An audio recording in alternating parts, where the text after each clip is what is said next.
Type wise কনসেপ্টগুলো প্রথমে আমরা clear করব, দেন সেই কনসেপ্টগুলো প্রয়োগ করে ম্যাথমেটিক্যাল কিছু প্রবলেম সলভ করব।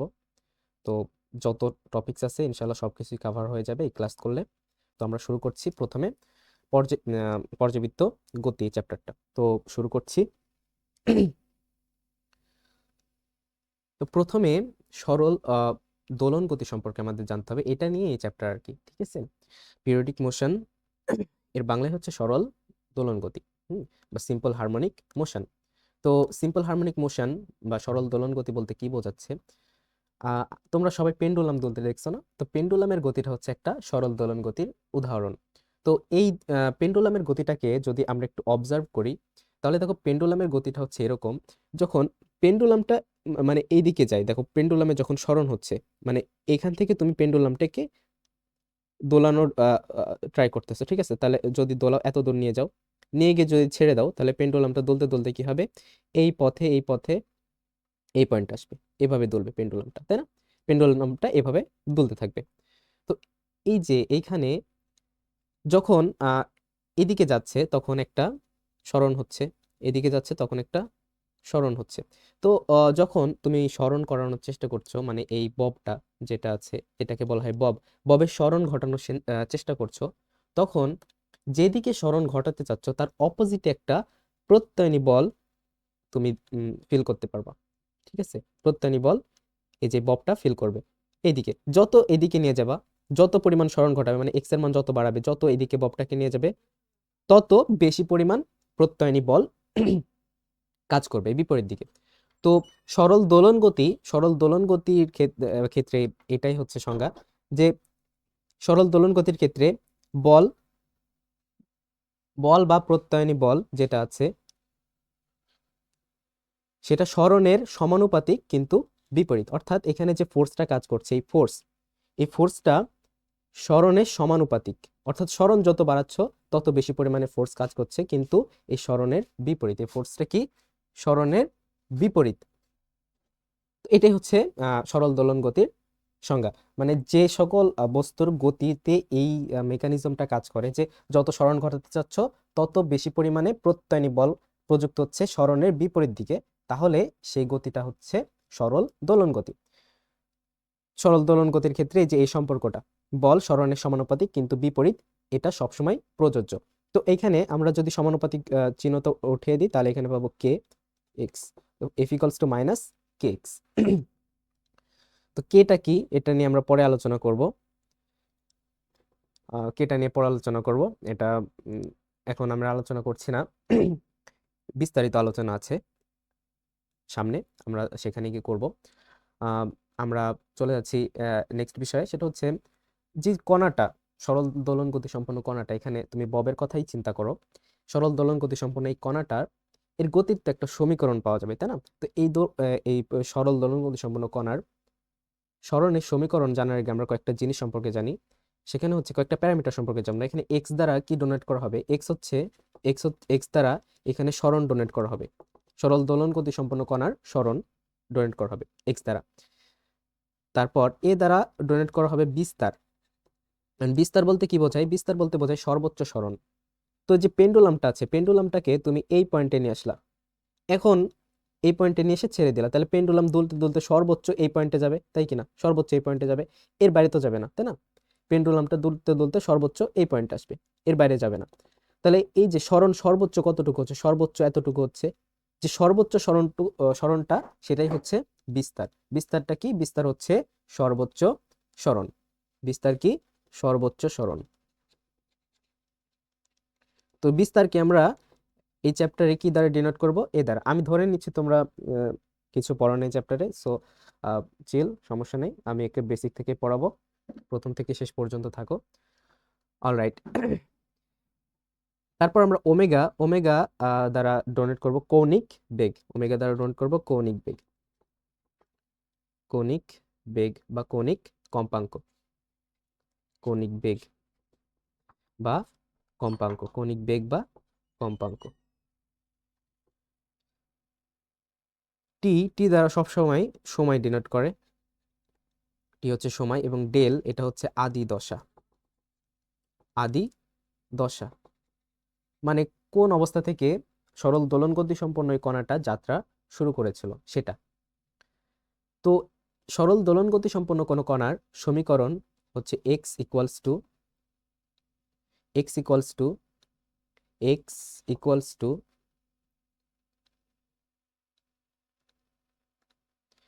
x equals to a sign omega t plus delta. এটা হচ্ছে সরল দোলন গতি সম্পন্ন কোনো কণার সমীকরণ। এখন এখন এখানে এক্সটা কি, এক্সটা হচ্ছে সরণ, এটা কি, এটা হচ্ছে বিস্তার, ওমেগা কি, ওমেগা হচ্ছে কৌণিক বেগ, টি হচ্ছে সময় এবং ডেল্টা হচ্ছে আদি দশা। তো সরল দোলন গতি সম্পন্ন কণার সরণ হচ্ছে এক্স, এ হচ্ছে সরল দোলন গতি সম্পন্ন কণার বিস্তার, টি হচ্ছে সময়, ওমেগা হচ্ছে কৌণিক বেগ এবং ডেল্টা হচ্ছে আদি দশা। কিন্তু এই সমীকরণটা প্রযোজ্য হবে যখন সরল দোলন গতি সম্পন্ন কণাটা সাম্যাবস্থা থেকে যাত্রা শুরু করবে। সাম্যাবস্থা বলতে কি বোঝাচ্ছে, যে এই অবস্থা, এই অবস্থা থেকে যাত্রা যদি শুরু করে, আর এটা হচ্ছে কি বিস্তার অবস্থা। তো এই সূত্রটা কখন প্রযোজ্য হবে? সাম্যাবস্থা থেকে যাত্রা শুরু করলে, সাম্যাবস্থা হতে সাম্যাবস্থা হতে যাত্রা শুরু করলে সরল দোলন গতি সম্পন্ন কণার সমীকরণ হচ্ছে এটা। কিন্তু যদি বিস্তার অবস্থা থেকে যাত্রা শুরু করে তাহলে সমীকরণ হচ্ছে এ, শুধুমাত্র সাইনের জায়গায় হবে কস ওমেগা টি প্লাস ডেল্টা। এটা হচ্ছে বিস্তার অবস্থা থেকে যদি সরল দোলন গতি সম্পন্ন কণাটি যাত্রা শুরু করে, বিস্তার অবস্থা থেকে যাত্রা শুরু, তাহলে ওইটা সাম্যাবস্থা আর এটা হচ্ছে বিস্তার অবস্থা থেকে যাত্রা শুরু। অলরাইট, তো আমরা এই পেজে কি পড়লাম একটু যদি আমরা রিকল করি, তাহলে আমরা সর্বপ্রথম পড়লাম যে সরল দোলন গতি আসলে কি, তারপর পড়লাম সরল দোলন গতি সম্পন্ন কণার সমীকরণ, সাম্যাবস্থা থেকে যদি দোলনটা শুরু হয় তাহলে সমীকরণ কি, এবং বিস্তার অবস্থা থেকে শুরু হলে দোলন যদি শুরু হয় তাহলে সমীকরণ কি, এটা আর এটা। তো এই দুইটা সূত্র এখান থেকে মাথায় রাখতে হবে। দেন আমরা চলে যাচ্ছি সরল দোলন গতির ব্যবকলনীয় সমীকরণ। তো যে আমরা সরল দোলন গতির সমীকরণটা পেয়েছি সেটাকে ব্যবকলন করার মাধ্যমে প্রতিপাদন করে একটা সমীকরণ আসে যেটাকে বলা হয় সরল দোলন গতি সম্পন্ন কণার ব্যবকলনীয় সমীকরণ। তো ব্যবকলনীয় সমীকরণ এটা আমি সরাসরি লিখে দিচ্ছি, এটা প্রতিপাদন করে পড়ার দরকার নাই আর করেও লাভ নেই। তাহলে ডি স্কোয়ার এক্স, সরল দোলন গতি সম্পন্ন কণার সমীকরণ হচ্ছে d square x divided by, এটা ডি স্কোয়ার বলে না আর কি, d two x divided by d t two plus omega square x equals to zero. এটা কিভাবে উচ্চারণ করতে হয়, d two x divided by d t two plus omega square x equals to zero, এটা ডিফারেন্সিয়েশনের নিয়ম। তো এটা হচ্ছে সরল দোলন গতি সম্পন্ন কণার ব্যবকলনীয় সমীকরণ। তো এখানে যেটা আমাদের জানতে হবে সেটা হচ্ছে এক্স, এখানে কি ডিনোট করছে এক্স, এই যে ডি টু এক্স, এই যে এই এক্স, এক্সটা কি, এক্সটা হচ্ছে সরণ, আমরা ওই পেজেও পড়ে আসলাম। আর এখানে যে ওমেগা, ওমেগাটা কি, ওমেগা হচ্ছে কৌণিক বেগ, আমরা ওই পেজে পড়ছি তাই না, কৌণিক বেগ বা কৌণিক কম্পাঙ্ক, কৌণিক বেগ। অলরাইট, তো এই এই সূত্র দিয়ে অনেক, মানে এই সূত্রটা খুবই, মানে এই সূত্রটা না, এই যে ফরম্যাটটা সরল দোলন গতির ব্যবকলনীয় সমীকরণ, এই ফরম্যাটটা খুবই ইম্পর্টেন্ট, এখান থেকে কোশ্চেন চলে আসে। এবং দেখছি এর ক্ষেত্রে সাস্টের বি ইউনিটের ক্ষেত্রে, সাস্টের বি ইউনিটের এখান থেকে অনেক কোশ্চেন চলে আসছে। দেখো যে এটাই সাস্টের 18-19 সেশনের বি ইউনিটে আসে কোশ্চেন, অনেক কোশ্চেন না, মানে এটাই আসছে আর কি, একটা কোশ্চেন আসছে। অলরাইট, এখানে কি প্রশ্ন করেছে, একটি সরল ছন্দিত গতিসম্পন্ন কণার গতির সমীকরণ এইটা হলে কণাটির পর্যায়কাল টি কত সেকেন্ড হবে। এখন এই যে এটা আহ, খুবই সিম্পল একটা ম্যাথ, কিন্তু এটা করতে 5 সেকেন্ডও সময় লাগবে না যদি তুমি বোঝো। তো এটা এই কারণে ইম্পর্টেন্ট, এই ফরম্যাটটা এই কারণে ইম্পর্টেন্ট বললাম, যে এটা তুমি যদি একবার এটা যদি তুমি একটু মাথায় রাখতে পারো তাহলে এই রিলেটেড ম্যাথ আসলে তোমার খুবই কম সময় লাগবে এটা সলভ করতে, 5 সেকেন্ডও লাগবে না। হুম তো এই ধরনের ম্যাথগুলা মানে বোনাস পয়েন্ট যদি অ্যাডমিশন পরীক্ষায় আসে তোমার জন্য। এগুলো যারা মিস করবে তারা চান্স মিস করবে আর কি, এগুলো যারা পারবে না তারা চান্স মিস করবে। আচ্ছা, তাহলে d two x divided by d t square plus 16x equals to zero, এটা দেওয়া আছে ব্যবকলনের সমীকরণ। এখন বলেছে পর্যায়কাল কত, পর্যায়কাল বের করতে বলেছে। অলরাইট। তো পর্যায়কালের সাথে কণিক বেগের সম্পর্ক কি? T equals to 2 pi divided by omega, এটা আমরা জানি, তাই না? 2 পাই ডিভাইডেড বাই ওমেগা। তাহলে এখানে আমরা যে এই সমীকরণ, যেটা সরল দোলন গতির ব্যবকলনের সমীকরণ ছিল, সেটার সাথে যদি এটার তুলনা করি, তাহলে দেখো ওমেগা স্কোয়ার এর জায়গায় কি আছে? ওমেগা স্কোয়ারের জায়গায় আছে 16। তাহলে ওমেগা স্কোয়ারের মান আসলে কত? 16। তাহলে ওমেগার মান কত? ওমেগার মান হচ্ছে 4। তাহলে ওমেগার মান কত? ওমেগার মান হচ্ছে 4। তাহলে এখন টি ইকুয়ালস টু কত হবে? Simple calculation, T equals to 2 pi divided by ওমেগার মান কত? 4। তাহলে pi divided by 2, pi divided by 2, এটা হচ্ছে অ্যান্সার। তাহলে একটি সরল চন্দিত গতিসম্পন্ন কোনো কণার সমীকরণ দেওয়া আছে, পর্যায়কাল কত, এখানে অ্যান্সার কত? খ number, pi divided by 2। Alright, সবাই কি বুঝতে পারছো? আমার কথা কি ক্লিয়ারলি শোনা যাচ্ছে? সবকিছু দেখা যাচ্ছে ক্লিয়ারলি?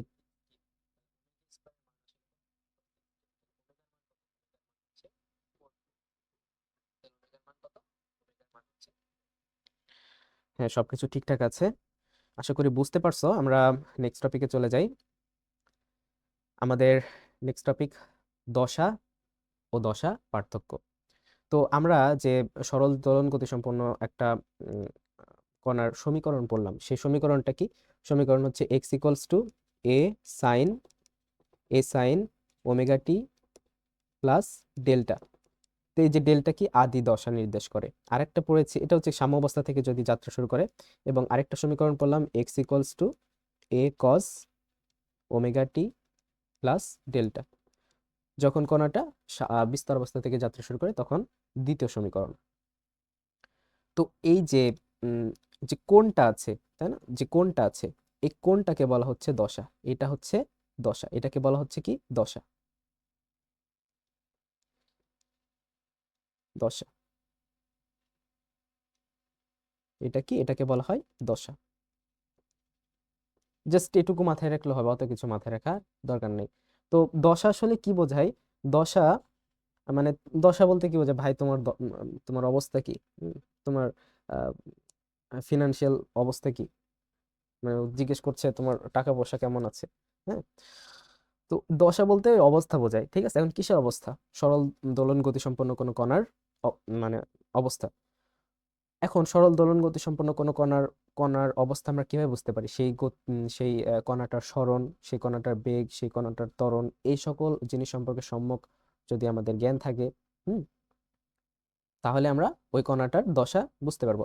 তো সরল দোলন গতিতে স্পন্দনরত, কি বলেছে দশার সংজ্ঞাটা? সরল দোলন গতিতে স্পন্দনরত কোনো বস্তুর বা কণার যে কোনো মুহূর্তে গতির অবস্থাকে দশা বলে। অর্থাৎ সরণ, বেগ, ত্বরণ ইত্যাদি, এগুলোকে বলা হয় দশা। তো এই যে যে কোণটা আছে, ঠিক আছে, সাইনের পরে এবং কজের পরে যে কোণটা আছে, এটার সাহায্যে সরল দোলন গতি সম্পন্ন কোনো কণার সরণ, বেগ, ত্বরণ ইত্যাদি আমরা নির্ণয় করতে পারি এবং মানে বুঝতে পারি। এবং তার ভিতর মাধ্যমে আমরা সেই কণাটার দশা, সেই কণাটার দশা ডিফাইন করতে পারি। তো দশা পার্থক্য কি? দুইটা এই যে এখানে আমরা একটা এক্সাম্পলের মাধ্যমে এই দশা পার্থক্যটা ক্লিয়ার হয়। দশা পার্থক্য বিষয়টা কি? এখানে একটা এক্সাম্পল, ঢাকা বিশ্ববিদ্যালয় 19-20 সেশন আসা কোশ্চেন। দুটি সরল চন্দিত স্পন্দনরত কণার, একটা হচ্ছে এটা x1 equals to a sin omega t, আরেকটা হচ্ছে a cos ওমেগা টি। যে কোনো সময়ে এদের মধ্যে দশা পার্থক্য কত? তাহলে একটা কণা x1, এটা দিয়েছে কত? a sin omega t. আরেকটা কণা x2, এর মধ্যে দশা হচ্ছে এটার দশা হচ্ছে a cos ওমেগা টি। এখন দশা পার্থক্য যখন নির্ণয় করতে হবে, তখন কোনো কিছু পার্থক্য নির্ণয় করতে হলে কি করো বলো তো? একটার থেকে আরেকটা বিয়োগ করো। তাহলে প্রথম কণা থেকে দ্বিতীয় কণার দশা পার্থক্য নিয়োগ করতে বলছে। তাহলে এটার দশা হচ্ছে এইটুকু, এটা সাইনের পরে যেটা আছে এটার দশা হচ্ছে এটা। তাহলে এটা বিয়োগ করতে হয়ে যাবে, তাই না? কিন্তু না, এখানে একটা জিনিস আছে, এখানে একটা বিষয় বুঝতে হবে, সেটা হচ্ছে এই যে দুইটা কণার দশা যখন তুমি বিয়োগ করবে, তখন সে দুইটা একই ত্রিকোণমিতিক অনুপাতে থাকতে হবে। এটা সাইনে আছে, এটা কজে থাকবে, এরকম হবে না। তো এটাকেও কি সাইনে পরিণত করে নাও, x2 যেটা আছে এটাকে সাইনে পরিণত করে নাও।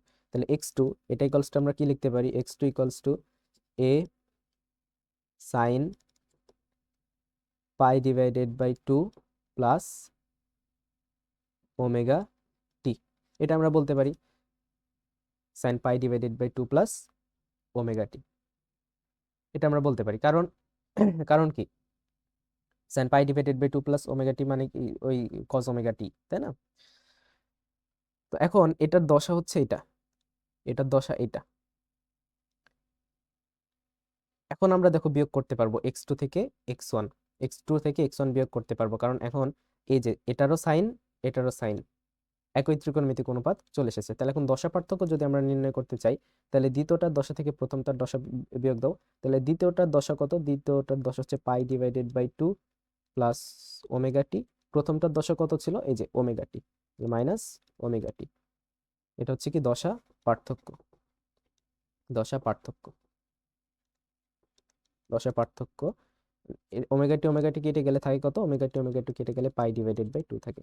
অর্থাৎ এই দুটি কণার মধ্যে দশা পার্থক্য হচ্ছে পাই ডিভাইডেড বাই 2। তো অ্যান্সার হচ্ছে সি। আশা করি বুঝতে পারছো। কারো কোনো প্রবলেম?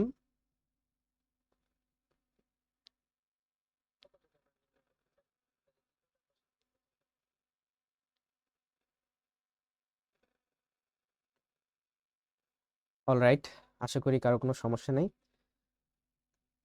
আমরা নেক্সট টপিকে চলে যাই। নেক্সট টপিক হচ্ছে সরল দোলন গতিসম্পন্ন কোনো কণার বেগ এবং ত্বরণ নির্ণয় সংক্রান্ত। তো সরল দোলন গতিসম্পন্ন কোনো কণার যে সরণ, সেটা আমরা পড়েছি কি বলতো? সরল দোলন গতিসম্পন্ন কণার সরণ, সরণ x equals to a sine omega t plus delta. এটা আমরা পড়েছি, তাই না? সরল দোলন গতিসম্পন্ন কোনো কণার সরণ। এখন আমরা জানি বেগ কিভাবে পাওয়া যায়। বেগ পাওয়া যায় যখন সরণকে আমরা ডিফারেন্সিয়েশন করি, তাই না? বেগ কখন পাওয়া যায়? সরণকে ডিফারেন্সিয়েশন করলে বেগ পাওয়া যায়। তো সরল দোলন গতিসম্পন্ন কণার বেগ আমরা নির্ণয় করতে চাই, তাহলে আমরা কি করব? সিম্পলি সময় সাপেক্ষে সরণকে ডিফারেন্সিয়েশন করব। তাহলে এখন সময় সাপেক্ষে সরণকে যদি ডিফারেন্সিয়েশন এখানে করো, এখানে কি আছে? এ sine omega t plus delta. তাহলে এ তো এখানে ধ্রুবক, এ বাইরে চলে আসলো। Sign omega t plus delta, এটাকে যদি ডিফারেন্সিয়েশন করা হয় তাহলে কি পাওয়া যায়? কস omega t plus delta. And omega t plus delta এটা তো হচ্ছে তোমার ইয়ে না, এটা তো হচ্ছে আহ এটা কি থিটা, এটা কি টি ধরে নিয়েছিলাম, এটা তো টি না। তাহলে এটাকে আবার কি করা লাগবে? ডিফারেন্সিয়েশন করা লাগবে। তাহলে এখানে ওমেগা টি প্লাস ডেল্টা এটাকে ডিফারেন্সিয়েশন করলে কি পাওয়া যায়? ওমেগা টি প্লাস ডেল্টাকে ডিফারেন্সিয়েশন করলে পাওয়া যায় টি এর সাপেক্ষে যেহেতু করছি। আরেক লাইন আমি করি, এটা তো জানা উচিত তোমাদের এতদিন। তাহলে এখানে এ কস ওমেগা টি প্লাস ডেল্টা, এখন এখানে ডিফারেন্সিয়েশন করলে ওমেগা ওমেগা প্লাস 0। তার মানে এখানে আমরা পাচ্ছি v equals to a omega cos omega t, a omega cos omega টি। এটা হচ্ছে বেগের সূত্র, সরল দোলন গতিসম্পন্ন কণার বেগের সূত্র। তো এখান থেকে আমরা বেগের একটা সুন্দর একটা ফরম্যাট নিয়ে আসতে পারি, সেটা নিয়ে আসার চেষ্টা করি। সেটা হচ্ছে দেখো এখানে ভি ইকুয়ালস টু, আমরা এখানে ওমেগা রাখলাম আর এ রাখলাম। এখন কস ওমেগা টি যেটা আছে এটাকে আমরা লিখতে পারি না √1 মাইনাস সাইন স্কোয়ার ওমেগা টি? এটা তো আমরা লিখতে পারি, তাই কিনা? এটা তো অবশ্যই আমরা লিখতে পারি, cos theta equals to √1 minus sine square theta. তাহলে এখানে বেগ ভি এটা ইকুয়ালস টু, পরের লাইনে আমরা এটা লিখতে পারি ওমেগা √a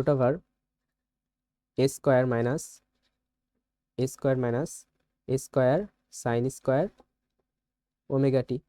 এই যে এটা যদি √এর ভেতর নিয়ে যায় তাহলে এ স্কোয়ার হয়ে যায় এবং দুইটার সাথে গুণ হয়ে গেল। তাহলে পরের লাইনে দেখো আমরা লিখতে পারি v equals to omega √a square minus x square. আদি দশাটা বাদ দিলে এক্স মানে সরণ equals to a sine omega t, তাই না? তাহলে আমরা আদি দশাটা বাদ দিয়ে ভি ইকুয়ালস টু লিখলাম omega √a square minus x square. তাহলে এখানে ভি বেগ, আর বেগের আরেকটা সূত্র পেলাম v equals to omega √a square minus x square. এই সূত্রটা মাথায় রাখতে হবে, খুবই ইম্পর্টেন্ট সূত্র। অলরাইট, এটা গেল বেগ। এখন এখানে কোথায় সর্বোচ্চ বেগ এবং কোথায় সর্বনিম্ন বেগ সেটা যদি আমরা এখানে দেখি, দেখো এখানে, আচ্ছা এটা পরে দেখি। প্রথম এখন থেকে, এখন আমরা আগে ত্বরণের সূত্রটা প্রতিপাদন করি। ত্বরণ ত্বরণ এ, ত্বরণ এ ইকুয়ালস টু আমরা কি বলতে পারি, ত্বরণ এ ইকুয়ালস টু, আচ্ছা একই কালারের কালি দিয়ে অনেক লিখে ফেলছি, কালার চেঞ্জ করি, ইয়েলো। তো ত্বরণ, ত্বরণ কিভাবে পাওয়া যায়, আমরা ত্বরণ নির্ণয় করতে চাই সরল সন্ধিত গতিসম্পন্ন কোনো কণার। ত্বরণ যদি নির্ণয় করতে চাই তাহলে ত্বরণ নির্ণয় করতে হলে বেগকে কি করা লাগে, সময় সাপেক্ষে ডিফারেন্সিয়েশন করা লাগে। তাহলে ডিডিটি, এখানে ভি, ভি হচ্ছে এই যে এটা যদি বসাই, এ omega cause omega t, a omega cause omega t, তাহলে দেখো কি আসে,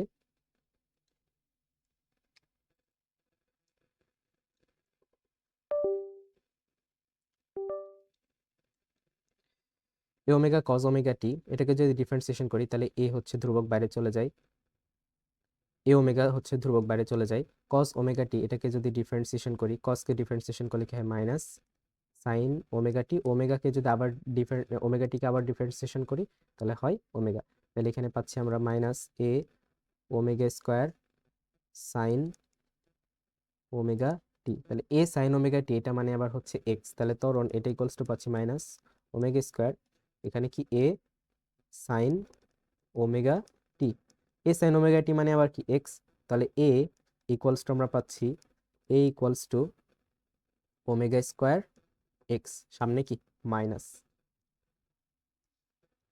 তাহলে এটা হচ্ছে ত্বরণের সূত্র।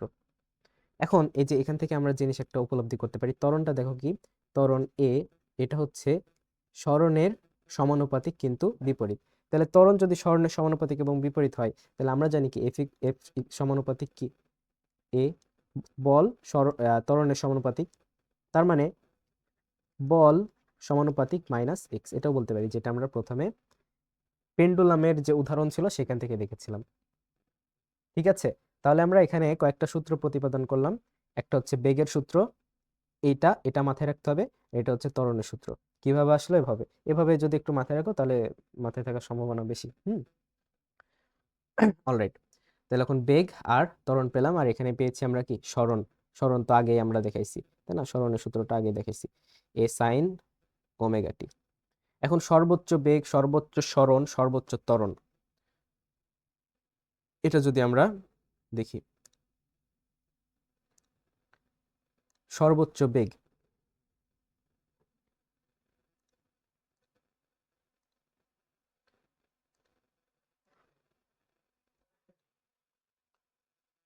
সর্বোচ্চ সরণ আমরা দিলাম এক্স ম্যাক্স, এক্স ম্যাক্সিমাম। দেখো আমরা এক্স ইকুয়ালস টু কি পড়েছি, এক্স ইকুয়ালস টু পড়েছি x equals to a sine omega t plus delta, এটা পড়েছি আমরা তাই না, x equals to, and x max, x maximum এটা ইকুয়ালস টু কি হবে, দেখো এক্সটা কি, এক্সটা হচ্ছে সরণ, সর্বোচ্চ সরণ কত, সর্বোচ্চ সরণ বিস্তারের সমান, অর্থাৎ এক্স ম্যাক্সিমাম হচ্ছে বিস্তারের সমান, এক্স ম্যাক্সিমাম ইকুয়ালস টু এ। তারপর আমরা যেটা ছিল বেগ ভি, এটা ইকুয়ালস টু পড়েছি omega root over a square minus x square, একটা সূত্র পড়লাম। তো আমরা যদি ভি ম্যাক্সিমাম, ম্যাক্সিমাম বেগ নির্ণয় করতে চাই, ম্যাক্সিমাম বেগ যদি নির্ণয় করতে চাই, দেখো এখানে এক্স এর মান যদি সর্বনিম্ন হয়, এক্স এর মান যদি সর্বনিম্ন হয় তাহলে সর্বনিম্ন জিনিস এ স্কোয়ার থেকে বিয়োগ যাবে, তার মানে ভি এর মান সর্বোচ্চ হবে এখানে। তো ভি ম্যাক্সিমাম হবে কখন, ভি ম্যাক্সিমাম হবে যখন, যখন তখন এক্স এর মান কত হতে হবে, এক্স এর মান হতে হবে জিরো, এক্স এর মান জিরো হলে ভি ম্যাক্সিমাম হবে। এখন এক্স এর মান যদি তুমি জিরো বসাও তাহলে কি পাবা, ওমেগা এ, অর্থাৎ ম্যাক্সিমাম বেগ, সরল দোলন গতি সম্পন্ন কোনো কণার ম্যাক্সিমাম বেগ হচ্ছে ওমেগা এ এর সমান। এবং ম্যাক্সিমাম ত্বরণ লাস্টে আমরা যদি এটা ত্বরণ এ ইকুয়ালস টু আমরা কি পড়লাম, ত্বরণ a equals to minus omega square x. And সর্বোচ্চ ত্বরণ যদি নির্ণয় করতে চাই, দেখো এক্স এর মান সর্বোচ্চ হলে ত্বরণটাও কি হবে, সর্বোচ্চ হবে, তার মানে ত্বরণটা সর্বোচ্চ কখন হবে, ত্বরণটা কখন সর্বোচ্চ হবে, এক্স এর মান সর্বোচ্চ হলে, তাহলে মাইনাস ওমেগা স্কোয়ার, এক্স এর সর্বোচ্চ মান কত, বিস্তারের সমান এ এর সমান, অর্থাৎ a maximum equals to minus omega square a. তাহলে এই যে ম্যাক্সিমাম ত্বরণ কত, ম্যাক্সিমাম বেগ কত, ম্যাক্সিমাম সরণ কত, এগুলো মাথায় রাখতে হবে। ঠিক আছে, বুঝতে পেরেছো? কারো কোথাও প্রবলেম আছে?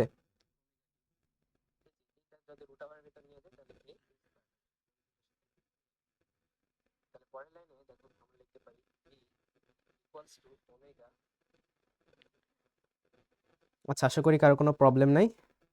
আমরা এগোচ্ছি।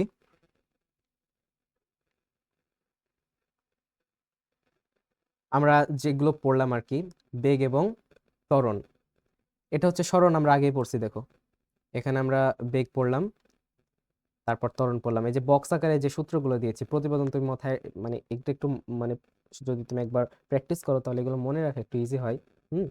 তবু তুমি যদি মনে রাখতে না পারো, যে বক্স করে দিয়েছি যেগুলো, এগুলো একেবারে মুখস্থ করে নিবা। তাহলে এখানে বেগের সূত্র, ত্বরণের সূত্র, সরণের সূত্র, এবং কখন ত্বরণ, বেগ এবং সরণ সর্বোচ্চ হবে সেটা একটু জানলা। এরপরে ম্যাথ প্রবলেম সলভ করতে চলে আসো এই টাইপ রিলেটেড। দেখো এটা হচ্ছে সাস্ট বি ইউনিট 16-17 সেশন আসা প্রশ্ন। কি বলেছেন?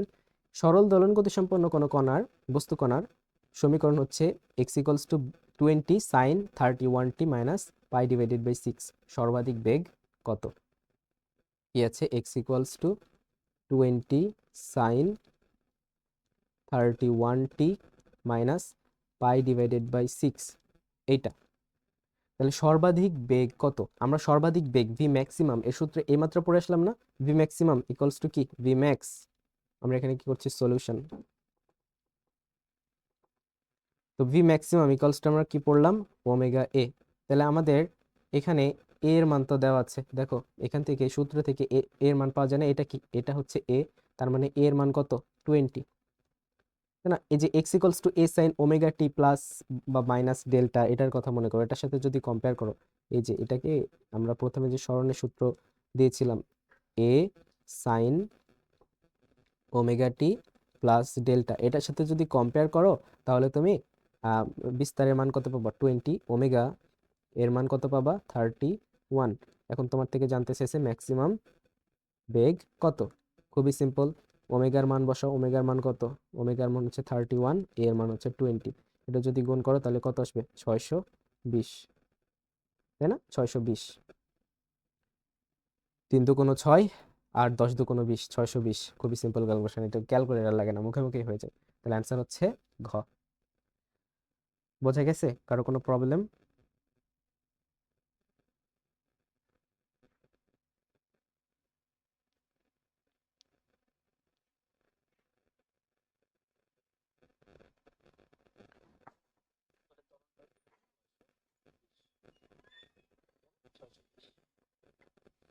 আশা করি বুঝতে পারছো। আমরা নেক্সট টপিকে চলে যাই। আমাদের নেক্সট টপিক হচ্ছে সরল দোলন গতিসম্পন্ন কণার শক্তি, গতিশক্তি ও বিভব শক্তি। মানে মোট শক্তি, শক্তি বলতে বোঝাচ্ছে এখানে মোট শক্তি, গতিশক্তি এবং বিভব শক্তি। তো সরল দোলন গতিসম্পন্ন কোনো কণা যদি ধরো এক্স পরিমাণ সরণ প্রাপ্ত হয়, ধরো এখান থেকে এক্স পরিমাণ সরণে এই পয়েন্টে অবস্থান করছে, এই পয়েন্টে ববটা এই পয়েন্টে অবস্থান করছে, তাহলে তার ভিতর একটা বিভব শক্তি জমা হবে। তার ভিতর একটা বিভব শক্তি জমা হবে। বিভব শক্তিকে ডোনেট করা হয় কি দ্বারা? ইপি দ্বারা। EP potential energy. গতিশক্তিকে ইকে দ্বারা, কাইনেটিক এনার্জি। এবং শক্তিকে প্রকাশ করা হয় জাস্ট ই দ্বারা, এটা হচ্ছে জাস্ট এনার্জি। তো বিভব শক্তি ইপি মানে এক্স দূরত্বে মানে এক্স পরিমাণ সরণ ঘটলো। সরল দোলন গতি সম্পন্ন যে কণাটা আছে তার এক্স পরিমাণ সরণ ঘটলো। এক্স পরিমাণ যদি সরণ ঘটে তাহলে তার বিভব শক্তি ইপি এর সমীকরণ হচ্ছে হাফ কে এক্স স্কোয়ার। হাফ কে এক্স স্কোয়ার মাথায় রাখতে হবে। সরল দোলন গতি সম্পন্ন কণার বিভব শক্তি সমীকরণ হাফ কে এক্স স্কোয়ার। এখানে কেটা কি? কেটা হচ্ছে একটা ধ্রুবক, আপাতত মাথায় রাখা একটা ধ্রুবক, এটা নিয়ে আমরা আলোচনা করব, যার মান হচ্ছে k equals to root over, sorry,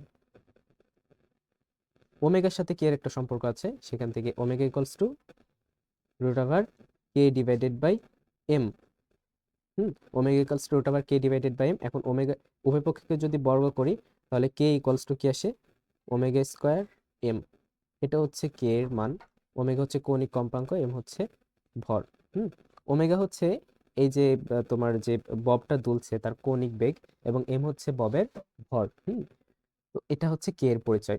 তো একেবারে সিম্পল ভাবে এটা মাথায় রাখো, অত মাথায় চাপ নেওয়ার দরকার নেই। দেখো কি বলেছে, কি জানতে চাচ্ছি আমরা, শক্তি, গতিশক্তি এবং বিভব শক্তি জানতে চাচ্ছি সরল দোলন গতি সম্পন্ন কণার। তো সরল দোলন গতি সম্পন্ন কোনো কণা যদি এক্স দূরত্ব, এক্স পরিমাণ সরণে থাকে সাম্যাবস্থান থেকে, তাহলে তার বিভব শক্তি তার ভিতর জমা হবে হাফ কে এক্স স্কোয়ার সমান। এক্স কি? এক্স হচ্ছে সরণ। কে কি? কে হচ্ছে একটা ধ্রুবক, সেটা নিয়ে আমরা পর্যালোচনা করব। আপাতত বললাম যে কে এর মানটা কি, ওমেগা স্কোয়ার ইন্টু এম এর মানের সমান। ঠিক আছে, ওমেগা স্কোয়ার ইন্টু এম এর মানের সমান। অলরাইট, ওমেগা কি? ওমেগা হচ্ছে কৌণিক বেগ, এম হচ্ছে ববের ভর। আচ্ছা, এখন এখান থেকে আমরা আরো একটা এক্সপ্রেশন আনতে পারি। এক্স এর মানটা এখানে বসাই দাও। এক্স এর মান তাহলে কি আসে, হাফ কে এক্স কি? এক্স হচ্ছে এ সাইন ওমেগা টি এরপর স্কোয়ার। তাহলে এখান থেকে যেটা আসে সেটা হচ্ছে হাফ কে এ স্কোয়ার সাইন স্কোয়ার ওমেগা টি। এটাও মাথায় রেখো, এটা হচ্ছে টাইম ডিপেন্ডেন্ট ইকুয়েশন। আর প্রথমে যেটা লিখলাম সেটা হচ্ছে টাইম ইন্ডিপেন্ডেন্ট। দেখো এখানে টাইম নাই, বাট এখানে কি আছে, টাইম আছে। এটা হচ্ছে ইপির ইকুয়েশন। এবার আমরা যদি মোট শক্তি অথবা গতিশক্তি, আগে গতিশক্তির ইকুয়েশন এসে তারপর মোট শক্তি। গতিশক্তি ই কে, গতিশক্তি ই কে, অন্য কালার নেই। গতিশক্তি ই কে এর ইকুয়েশন যদি নিয়ে আসতে চাই, ই কে ইকুয়ালস টু আমরা সবাই জানি half m v square. E K equals to half m v square. আমরা দেখো ভি ইকুয়ালস টু কি পড়েছি, ভি ইকুয়ালস টু পড়েছি এ ওমেগা কজ ওমেগা টি। এটা আমরা ভি ইকুয়ালস টু পড়লাম একটু আগে। তাহলে এটা যদি ক্যালকুলেশন করো, হাফ এম ওমেগা স্কোয়ার এ কজ স্কোয়ার ওমেগা টি, এটা পাচ্ছ। তাহলে নেক্সট লাইনে ই কে ইকুয়ালস টু কি আসছে দেখো, এম ওমেগা স্কোয়ার মানে কি, এম ওমেগা স্কোয়ার মানে দেখো কে। তাহলে কে হাফ কে, এখানে এ স্কোয়ার ছিল, হাফ কে এ কস ওমেগা টি এরপর কি হোল স্কোয়ার, এটার পর হোল স্কোয়ার। তো এখানে আমরা লিখতে পারি হাফ, এটা ইকুয়ালস টু একটা ইকুয়েশন আসে সেটা আগে লিখে নিই, হাফ কে এ স্কোয়ার কজ স্কোয়ার ওমেগা টি। এটা এটা হচ্ছে একটা ইকুয়েশন গতিশক্তির। তো ই কে ইকুয়ালস টু, আমরা একটা ইকুয়েশন এখানে লিখে নিই, এটা হচ্ছে টাইম ডিপেন্ডেন্ট ইকুয়েশন, হাফ কে এ স্কোয়ার কজ স্কোয়ার ওমেগা টি। এটা হচ্ছে time dependent equation. Time independent আরেকটা ইকুয়েশন আসবে এখান থেকে, এটা আমরা বের করব। এটা একটা।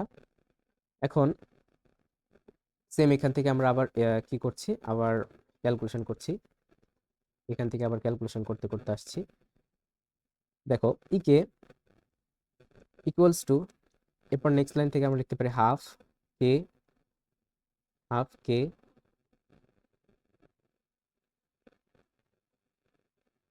হাফ কে এই যে এ স্কোয়ার কজ স্কোয়ার ওমেগা টি, এটাকে লিখতে পারি কি, ওয়ান মাইনাস এ স্কোয়ার সাইন স্কোয়ার, সরি এটাকে আমরা কমন নিয়ে আগে, এটাকে যদি এ স্কোয়ারটাকে কমন নিই তাহলে আমরা বলতে পারি one minus sine square omega টি, এটা বলতে পারি। এখন এটাকে গুণ করো, তাহলে হাফ কে এখানে হচ্ছে এ স্কোয়ার মাইনাস এ স্কোয়ার সাইন স্কোয়ার ওমেগা টি। তাহলে এখান থেকে পাচ্ছ যেটা, দেখো ই কে ইকুয়ালস টু তুমি পাচ্ছ হাফ কে এ square sine square omega t মানে কি এক্স স্কোয়ার। এটা হচ্ছে টাইম ইন্ডিপেন্ডেন্ট ইকুয়েশন কিসের, গতিশক্তির। তাহলে E K equals to half K A square minus x square. এটা হচ্ছে সরল ছন্দিত গতিসম্পন্ন কোনো কণার গতিশক্তির ইকুয়েশন। তাহলে আমরা এটা হচ্ছে পেলাম বিভব শক্তির ইকুয়েশন, এটা পেলাম টাইম ডিপেন্ডেন্ট বিভব শক্তির ইকুয়েশন, এটা হচ্ছে টাইম ডিপেন্ডেন্ট গতিশক্তির ইকুয়েশন, এটা হচ্ছে টাইম ইন্ডিপেন্ডেন্ট গতিশক্তির ইকুয়েশন। এখন মোট শক্তি পেতে হলে আমাদের কি করতে হবে বলতো, মোট শক্তি পেতে হলে আমাদের গতিশক্তি আর বিভব শক্তি যোগ করতে হবে। অলরাইট, তাহলে মোট শক্তি, মোট শক্তি আমরা টাইম ইন্ডিপেন্ডেন্ট এনার্জি বের করব। তাহলে ই equals to E P plus E K. তো মোট বিভব শক্তি হাফ কে এক্স স্কোয়ার, টাইম ইন্ডিপেন্ডেন্ট যে ইকুয়েশন সেটা ব্যবহার করব, এবং ইকে ইকুয়ালস টু আসছে কত, হাফ কে এ স্কোয়ার মাইনাস এক্স স্কোয়ার, এইটা। আচ্ছা, এখন হাফ কে এ স্কোয়ার, সরি হাফ কে এক্স স্কোয়ার, হাফ কে এক্স স্কোয়ার প্লাস হাফ কে এ স্কোয়ার মাইনাস হাফ কে এক্স স্কোয়ার। হাফ কে এক্স স্কোয়ার, হাফ কে এক্স স্কোয়ার কাটাকাটি, তাহলে কি থাকে, হাফ কে এ স্কোয়ার। এটা হচ্ছে মোট শক্তির ইকুয়েশন, হাফ কে এ স্কোয়ার। অর্থাৎ সরল চন্দিত গতিসম্পন্ন কোনো কণার, সরল চন্দিত গতিসম্পন্ন কোনো কণার, আমি সামারি করে দিচ্ছি, একেবারে সামারি করে দিচ্ছি। সরল চন্দিত গতিসম্পন্ন কোনো কণার বিভব শক্তি ইপি, এটা equals to half K x square. এটা হচ্ছে টাইম ইন্ডিপেন্ডেন্ট ইকুয়েশন, এখান থেকে আরেকটা টাইম ডিপেন্ডেন্ট ইকুয়েশন আসে, সেটা হচ্ছে হাফ কে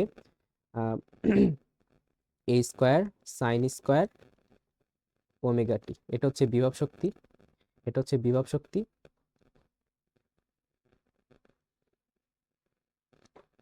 গতিশক্তির ইকুয়েশন যদি আমরা লিখতে চাই, E K equals to half K A square minus x square.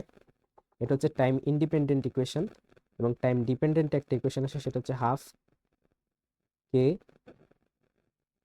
A square cos square omega টি।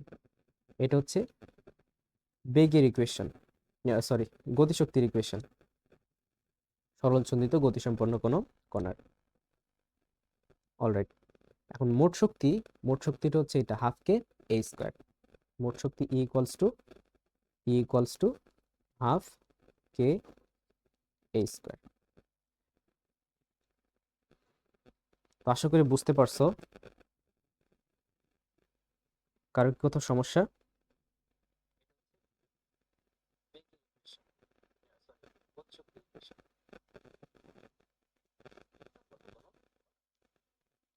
সবকিছু কি ঠিকঠাক আছে? আচ্ছা, আশা করি কারো কোনো সমস্যা নাই, আমরা এগিয়ে যাই সামনে।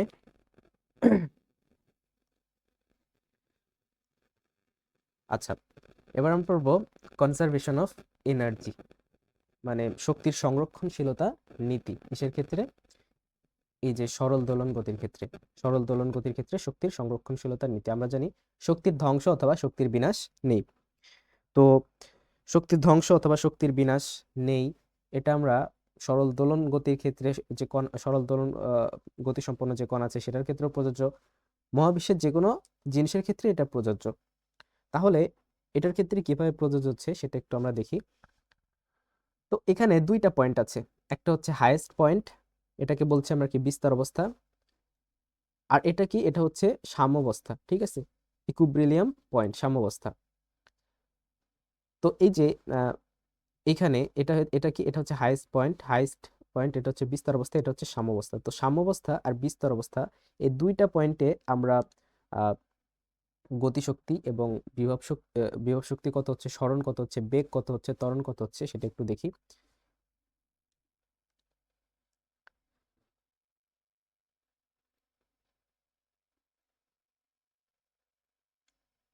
Let me draw our line here.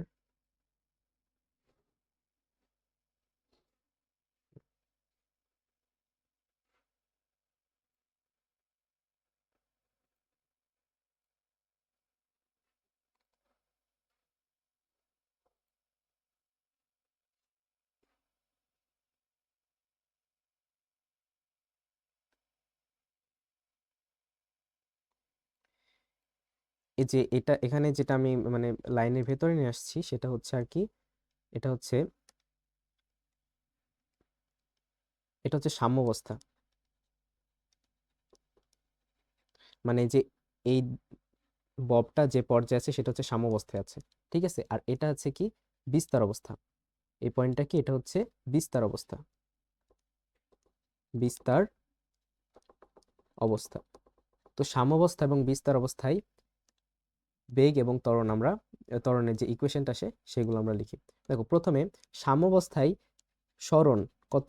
সাম্যাবস্থায় সরণ হচ্ছে 0। সাম্যাবস্থায় সরণ 0। আচ্ছা, এই কালার মেবি দেখা যাচ্ছে না, আমি অন্য কালার ইউজ করি। সাম্যাবস্থায় সরণ 0। সাম্যাবস্থায় সরণ হচ্ছে 0, কারণ দেখো এখান থেকে সরণ কোন হয়েছে না, সরণ হয় নাই। তাহলে সাম্যাবস্থায় সরণ যদি 0 হয় তাহলে সরণ কি হবে? মিনিমাম, তাই না? তাহলে সরণ কি? মিনিমাম। তাহলে আমরা এখানে বলতে পারি সাম্যাবস্থায় কি সরণ মিনিমাম, এটা কত? 0। তাহলে সাম্যাবস্থায় বেগ কত? আমরা যদি ভি এর সূত্রটা লিখি, v equals to omega root over a square minus x square. তাহলে এক্স এর মান যদি 0 তুমি বসাও তাহলে এখানে কি পাবা? ভি ম্যাক্সিমাম পাবা, অর্থাৎ কি পাবা? ওমেগা এ পাবা। অর্থাৎ সাম্যাবস্থায় বেগ হচ্ছে সর্বোচ্চ। দেখো তুমি যদি পেন্ডুলাম দুলতে দেখো, দেখো এখানে গিয়ে থেমে যায় পেন্ডুলাম, বাট এখান থেকে যখন অতিক্রম হয় তখন খুব দ্রুত চলে যায় পেন্ডুলামটা। তার মানে সাম্যাবস্থায় পেন্ডুলামের বেগ সর্বোচ্চ থাকে। অলরাইট, তাহলে সাম্যাবস্থায় যে সরণটা সেটা হচ্ছে সর্বনিম্ন, মিনিমাম। সাম্যাবস্থায় যে বেগটা সেটা হচ্ছে সর্বোচ্চ।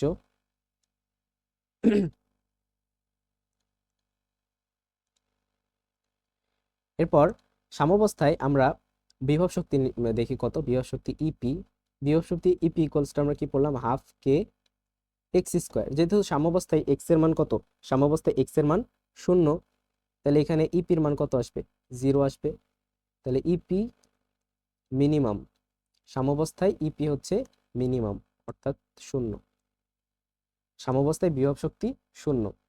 এখন গতিশক্তি, গতিশক্তি কত? গতিশক্তি হচ্ছে E K. E K equals to half K A square minus x square. And সাম্যাবস্থায় এক্স মানে সরণের মান কত? 0। সাম্যাবস্থায় সরণের মান 0।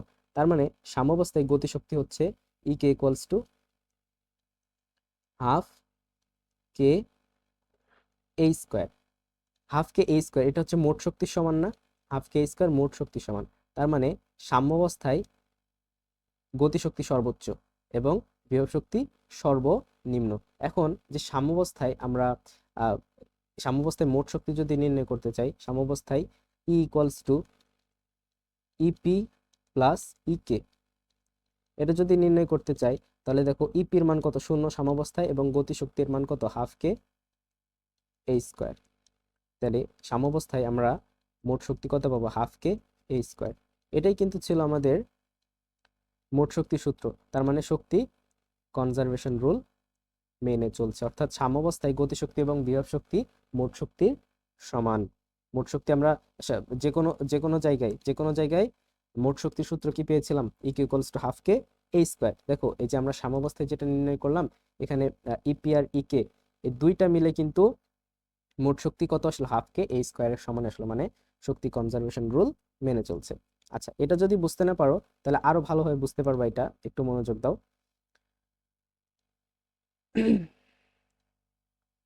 দেখো এবার বিস্তার অবস্থায় যখন আমরা নির্ণয় করতে যাব বিস্তার অবস্থায়, তখন দেখো এক্স এর মান কত?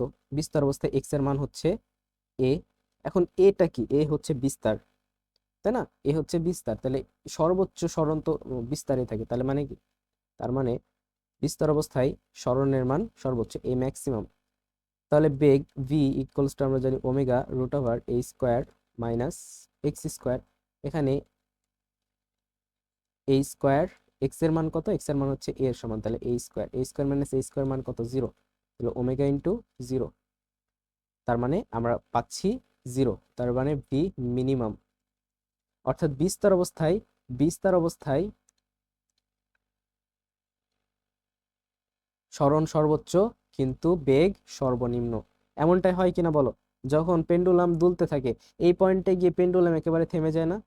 একেবারে থেমে যায়, থেমে আবার এইদিকে ব্যাক করে, তার মানে এখানে বেগ শূন্যই হয়। আমরা দেখো ম্যাথমেটিক্যালিও বেগ শূন্যই পেলাম। অলরাইট, এবার দেখো আমরা বিভব শক্তি ইপি এটা ইকুয়ালস টু জানি হাফ কে এক্স স্কোয়ার। তাহলে এখানে সর্বোচ্চ সরণ পাওয়া যায়, এক্স এর মান কত, বিস্তার অবস্থায় এ, তাহলে হাফ কে এ স্কোয়ার। তাহলে এখানে ইপির মান হচ্ছে সর্বোচ্চ, এখানে ইপির মান কত পাচ্ছি, সর্বোচ্চ, মানে বিভব শক্তি বিস্তার অবস্থায় সর্বোচ্চ হাফ কে এ স্কোয়ারের সমান ইপি ম্যাক্স, অর্থাৎ বিস্তার অবস্থায় বিভব শক্তি সর্বোচ্চ। বিস্তার অবস্থায় গতিশক্তি যদি নির্ণয় করতে চাই, ই কে ইকুয়ালস টু কি, হাফ কে এ স্কোয়ার মাইনাস এক্স স্কোয়ার, এ স্কোয়ার মাইনাস এক্স স্কোয়ার। বিস্তার অবস্থায় এক্স এর মান কত, এর সমান, সরি এখানে একই কালার দিয়ে একেবারে হিজিবিজি হয়ে গেছে, হয়তো তোমাদের বুঝতে সমস্যা হবে, আমি অন্য কালারের পেন ইউজ করি।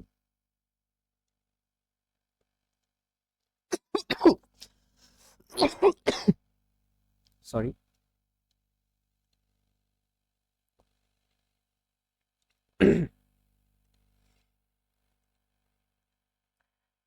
ইকে গতিশক্তি, এটা ইকুয়ালস টু কি, হাফ কে এ স্কোয়ার মাইনাস এক্স স্কোয়ার।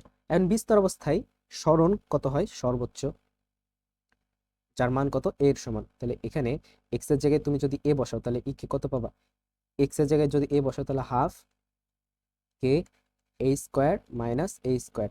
এ স্কোয়ার মাইনাস এ স্কোয়ারের ভ্যালু কত আসে, 0 আসে, তার মানে পুরো গতিশক্তি কত, শূন্য, গতিশক্তি শূন্য। এটা হচ্ছে বিস্তার অবস্থায় গতিশক্তি। তাহলে বিস্তার অবস্থায় গতিশক্তি কি, সর্বনিম্ন, ইকে minimum, E K minimum equals to 0। তার মানে দেখো, তুমি এটা রিলেট করো, যখন একটা পেন্ডুলাম দুলতে থাকে তখন এটা হচ্ছে সাম্যাবস্থা, এটা হচ্ছে বিস্তার অবস্থা। সাম্যাবস্থায় সরণ কি, সর্বনিম্ন, এখানে কোনো সরণই হয় না, এখান থেকে দোলা শুরু করে, সরণ সর্বনিম্ন, বিস্তার অবস্থায় সরণ সর্বোচ্চ, সেটা হচ্ছে এ সমান, আর এখানে 0। এখানে কোনো বেগ থাকে, এখানে কোনো বেগ থাকে না, সরি সরি, বিস্তার অবস্থায় কোনো বেগ থাকে না, এখানে গিয়ে পেন্ডুলামটা থেমে যায়, তার মানে বিস্তার অবস্থায় বেগ কত, শূন্য। বেগ যদি শূন্য হয় তাহলে কি, গতিশক্তিও শূন্য। গতিশক্তি যদি সর্বনিম্ন হয় সেখানে বিভব শক্তি হয় সর্বোচ্চ, মানে বিস্তার অবস্থায় বিভব শক্তি সর্বনিম্ন। এখানে দেখো পেন্ডুলামটা সর্বোচ্চ গতিতে এই সাম্যাবস্থা দিয়ে অতিক্রম করে না, তার মানে এখানে হচ্ছে ভি ম্যাক্সিমাম। ভি ম্যাক্সিমামের সূত্র আমরা আগেই পড়লাম, সেটা হচ্ছে ওমেগা এ। এখন বেগ যদি ম্যাক্সিমাম হয় তাহলে বেগের জন্য গতিশক্তিও কি হবে, ম্যাক্সিমাম, অর্থাৎ ইকে ম্যাক্সিমাম সাম্যাবস্থায় ইকে ম্যাক্সিমাম পাওয়া যায়, সেটা হচ্ছে হাফ কে এ স্কোয়ারের সমান, আর ইপি মিনিমাম পাওয়া যায়, যেহেতু গতিশক্তি ম্যাক্সিমাম তাই বিভব শক্তি মিনিমাম হবে। মানে শক্তি কনজারভেশন রুল সবসময় মেনে চলে। তো এই যে বিস্তার অবস্থায় শক্তি কনজারভেশন রুল মেনে চললো কিনা আমরা একটু দেখি, বিস্তার অবস্থায় কি অবস্থা। তো বিস্তার অবস্থায় আমরা যদি এখানে মাপতে করতে চাই, ক্যালকুলেট করতে চাই, মোট শক্তি equals to E P plus E K. তো বিস্তার অবস্থায় ইপির মান কত, হাফ কে এ স্কোয়ার, তাহলে হাফ কে এ স্কোয়ার, আর ইকের মান কত, 0 প্লাস 0, তার মানে ই ইকুয়ালস টু বিস্তার অবস্থা আমরা শক্তি পাচ্ছি হাফ কে এ স্কোয়ার। তার মানে দেখো, এটা কি মোট শক্তির সূত্র ছিল না, তার মানে বিস্তার অবস্থাতেও শক্তির সংরক্ষণশীলতার নীতি মেনে চলছে, অর্থাৎ সরল সন্দিত গতিসম্পন্ন কোনো কণা শক্তির সংরক্ষণশীলতার নীতি মেনে চলে। এখন এখানে তোমাদের কি কি মনে রাখতে হবে, এখানে মনে রাখতে হবে সাম্যাবস্থায় সরণ কত হয়, সাম্যাবস্থায় বেগ কত হয়, সাম্যাবস্থায় বিভব শক্তি কত হয়, সাম্যাবস্থায় গতিশক্তি কত হয়, চারটা জিনিস। বিস্তার অবস্থায় সরণ কত হয়, বিস্তার অবস্থায় বেগ কত হয়, বিস্তার অবস্থায় বিভব শক্তি কত হয়, বিস্তার অবস্থায় গতিশক্তি কত হয়, এই চারটা জিনিস দুইটার ক্ষেত্রেই মাথায় রাখতে হবে। বুঝতে পারছো?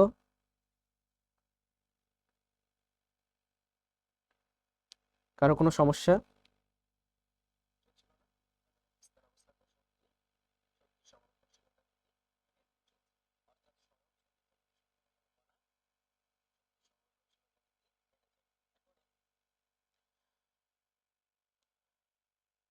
আশা করি বুঝতে পারছো।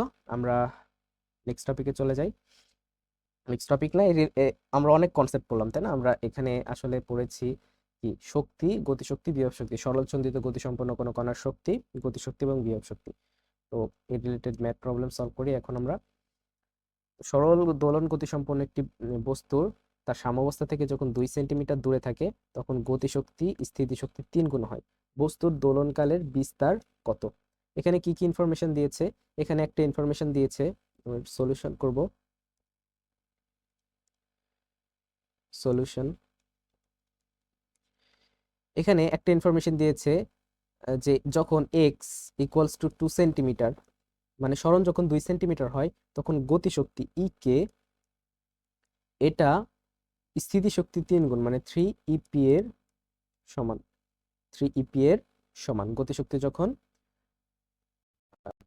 যখন সরণ 2 সেন্টিমিটার তখন গতিশক্তি স্থিতিশক্তি 3 গুণ। এখন তোমাকে বের করতে বলেছে এখানে বিস্তার কত, এই সরল দোলন গতিসম্পন্ন কণার বিস্তার কত। তো ই কে এর সূত্র আমরা কি পড়লাম? হাফ কে এ স্কোয়ার মাইনাস এক্স স্কোয়ার, এবং ইপির সূত্র কি পড়েছি? ইপির সূত্র পড়েছি হাফ কে এ স্কোয়ার। অলরাইট, তাহলে হাফ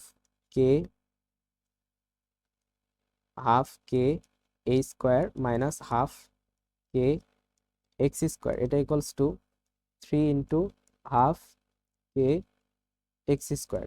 তাহলে 3টা হাফ কে এক্স স্কোয়ার, এখানে একটা হাফ কে এক্স স্কোয়ার, ওই পাশে কি কয়টা হবে? 4টা হাফ কে এক্স স্কোয়ার। তাহলে এই পাশে থাকে হাফ কে এ স্কোয়ার, আর ওই পাশে হয় 4 × হাফ কে এক্স স্কোয়ার। তো যে হাফ কে উভয় পক্ষ থেকে কাটাকাটি, তাহলে এই পাশে থাকে এ স্কোয়ার আর এই পাশে থাকে 4 এক্স স্কোয়ার। তাহলে এখানে বলেছে বিস্তার কত, তাহলে এ ইকুয়ালস টু কি বলতো? এ ইকুয়ালস টু √4 এক্স স্কোয়ার। তাহলে √4 এক্স স্কোয়ার ইকুয়ালস টু কি? 2x। তাহলে এক্স ইকুয়ালস টু এখানে কত দেওয়া আছে? 2 সেন্টিমিটার, তাহলে 2 × 2 ইকুয়ালস টু 4 সেন্টিমিটার। তাহলে বিস্তার হচ্ছে 4 সেন্টিমিটার। তাহলে অ্যান্সার হচ্ছে ডি। আশা করি বুঝতে পারছো।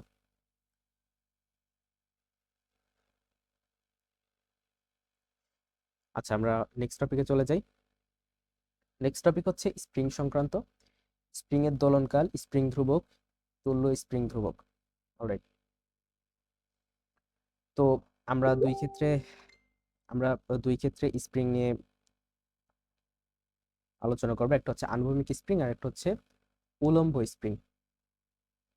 প্রথমে আনুভূমিক স্প্রিং। একটা স্প্রিংকে আনুভূমিক ভাবে রাখা হয়েছে এবং সামনে একটা বস্তু রাখা হয়েছে যার ভর হচ্ছে ধরো এম। যে বস্তুটা সামনে রাখা হয়েছে সেটা ভর হচ্ছে এম, এবং এটাকে এই যে এই পরিমাণ টেনে ছেড়ে দেওয়া হলো, তাহলে কি হবে বলতো? দুলতে থাকবে আনুভূমিক ভাবে, বস্তুটা এভাবে এভাবে এভাবে এভাবে আনুভূমিক ভাবে দুলতে থাকবে। তাহলে এটাই হচ্ছে একটা কি? এটা হচ্ছে একটা সরল চন্দিত গতি সম্পন্ন একটা কণায় পরিণত হবে, তাই না? তো এইখানে এখানে আমরা কি পাচ্ছি? এখানে আমরা সরল চন্দিত গতি সম্পন্ন একটা কণা পাচ্ছি আনুভূমিক স্প্রিং এর থ্রু। অলরাইট, তো আনুভূমিক স্প্রিং এর হচ্ছে যে কম্পাঙ্ক আছে, সেই কম্পাঙ্ক ওমেগা, আনুভূমিক স্প্রিং এর কম্পাঙ্ক ওমেগা, এটা equals to √, K divided by m. এখানে কে হচ্ছে স্প্রিং ধ্রুবক। স্প্রিং ধ্রুবক স্প্রিং ধ্রুবক কি? স্প্রিং ধ্রুবক হচ্ছে একটা কনস্ট্যান্ট, যেটা কোনো স্প্রিং কতটা মজবুত, মানে সংকুচিত বা প্রসারিত করতে কত বেশি বল প্রয়োগ করা লাগে সেটা আসলে ডিনোট করে। যদি ধরো খুব মোটা স্প্রিং হয়, সেটাকে প্রসারণ বা সংকোচনে অনেক বল প্রয়োগ হয়, সেটার স্প্রিং ধ্রুবক বেশি হবে। যেটা যদি চিকন তারের স্প্রিং হয় তাহলে স্প্রিং ধ্রুবক কম হবে। কে হচ্ছে স্প্রিং ধ্রুবক, এম হচ্ছে ভর, যে বস্তুটা সামনে লাগানো হয়েছে সেটার ভর। তো আমরা এখন দোলনকাল নির্ণয় করতে চাই, আনুভূমিক স্প্রিং এর দোলনকাল। আনুভূমিক স্প্রিং এর দোলনকাল এটা নির্ণয় করতে চাই, আনুভূমিক স্প্রিং এর দোলনকাল। আনুভূমিক স্প্রিং এর দোলনকাল টি এটা, আর দোলনকাল ইকুয়ালস টু আমরা কি জানি? 2π ডিভাইডেড বাই ওমেগা। এখন ওমেগা ইকুয়ালস টু কি? ওমেগা ইকুয়ালস টু এখানে আমরা পেয়েছি √, কে ডিভাইডেড বাই এম। তাহলে 2π divided by √, K divided by M. তাহলে টি এটা ইকুয়ালস টু আমরা পাচ্ছি 2π, এটা যদি উল্টে যায় তাহলে √, এম ডিভাইডেড বাই কে। অর্থাৎ আনুভূমিক স্প্রিং এর দোলনকাল 2π √, এম ডিভাইডেড বাই কে। খুবই ইম্পর্টেন্ট সূত্র, মাথায় রাখতে হবে। আনুভূমিক স্প্রিং এর দোলনকাল 2π√m ডিভাইডেড বাই কে। এবার আসে উলম্ব স্প্রিং এ। ধরো এটা হচ্ছে কোন একটা ছাদ, কোন একটা বাসার ছাদ, এখান থেকে একটা স্প্রিং ঝুলাই দেওয়া হয়েছে, এটা হচ্ছে একটা স্প্রিং, এটা হচ্ছে একটা স্প্রিং। এখন স্প্রিং এর সামনে কি ছিল, একটা বস্তু ছিল, এটা হচ্ছে বস্তু বেঁধে দেওয়া হয়েছে। যখন এর সামনে একটা বস্তু থাকবে, বস্তু বেঁধে দেওয়া হবে, তখন এই বস্তুটার কি আছে, একটা ওজন আছে, তাই না? নিচের দিকে কি কাজ করছে, নিচের দিকে বস্তুটার ওজন কাজ করছে, ডাব্লু ওজন কাজ করছে, ওজন। তাহলে ওজন নিচের দিকে কাজ করার কারণে কি হবে, স্প্রিংটা সামান্য প্রসারিত হবে। তার মানে একটু পরেই এই অবস্থা প্রাপ্ত হবে স্প্রিংটা, একটু পরে স্প্রিংটা কিরকম অবস্থা প্রাপ্ত হবে, একটু প্রসারিত হয়ে যাবে, স্প্রিংটা একটু প্রসারিত হয়ে যাবে, স্প্রিংটা এরকম হয়ে গেল। তো এই যে এমভর দেওয়ার কারণে এখানে ধরো এক্সটেনশন হয়েছে, মানে প্রসারণ হয়েছে ই পরিমাণ, ঠিক আছে? এমভর দেওয়ার পরে কি পরিমাণ প্রসারণ হয়েছে, ই পরিমাণ প্রসারণ হয়েছে। তাহলে এখানে কৌণিক বেগ ওমেগা, ওমেগা কৌণিক বেগ, এটা equals to √, E divided by G, E divided by G. E কি, ই হচ্ছে কি পরিমাণ এক্সটেন্ড হয়েছে সেটা। তো উলম্ব স্প্রিং এর ক্ষেত্রে দোলনকাল, দোলনকাল দোলনকাল বলতে কি বোঝাচ্ছে, দোলনকাল বলতে বোঝাচ্ছে এই যে ধরো এই যে এখান থেকে টেনে ছেড়ে দেওয়া হলো, তাহলে উপরে গিয়ে আবার এই পয়েন্টে ফিরে আসতে কত সময় লাগবে, সেটা হচ্ছে দোলনকাল। ধরো এই যে এটাকে টেনে এত দূর নিয়ে আসলো হলো, এখন ছেড়ে দেওয়া হলো, তাহলে এখানে গিয়ে আবার এখানে আসতে কি পরিমাণ সময় লাগবে, সেটা হচ্ছে দোলনকাল। এগুলো হচ্ছে বেসিক জিনিস, এগুলো এসএসসি তেও ছিল, তোমরা দোলনকাল সম্পর্কে ধারণা নিয়ে এসেছো, তো এগুলো আই গেস জানো। দোলনকাল টি, উলম্ব স্প্রিং এর ক্ষেত্রে দোলনকাল, আর দোলনকালের সূত্র হচ্ছে T=2π ডিভাইডেড বাই ওমেগা। এখন এখানে ওমেগাটা ভিন্ন, এখানে ওমেগাটা কি, এখানে ওমেগা হচ্ছে √E ডিভাইডেড বাই জি। তাহলে জিটা উল্টো উপরে গেল, তাহলে কি আসলো আলটিমেটলি, তাহলে T আলটিমেটলি আসলো 2π√G ডিভাইডেড বাই ই।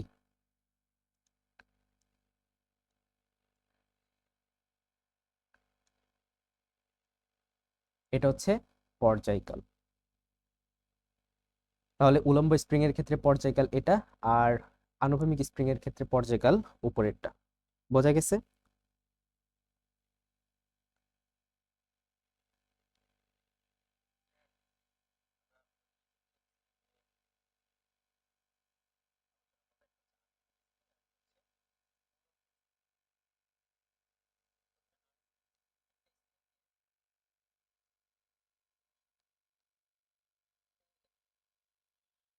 হ্যাঁ, দেখা যাচ্ছে ভালো মতোই।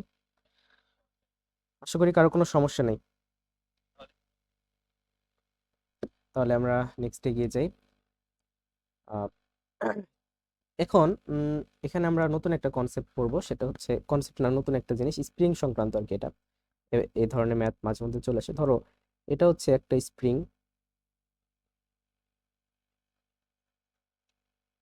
যার স্প্রিং ধ্রুবক হচ্ছে কে।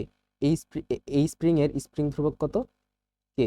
এখন কি করা হয়েছে, এটাকে ধরো কাটা হয়েছে, এটাকে দুই ভাগে কাটা হয়েছে, দুই ভাগে কাটা হয়েছে, এই এই দুই ভাগে কাটা হয়েছে। এটা হচ্ছে ধরো N1, এটা হচ্ছে N2।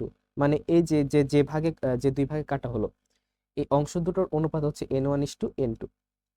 তাহলে কাটার পর অবস্থা কেমন হবে, কাটার পর অবস্থা হবে স্প্রিং দুইটার এরকম, একটা এরকম আর একটা হচ্ছে এরকম।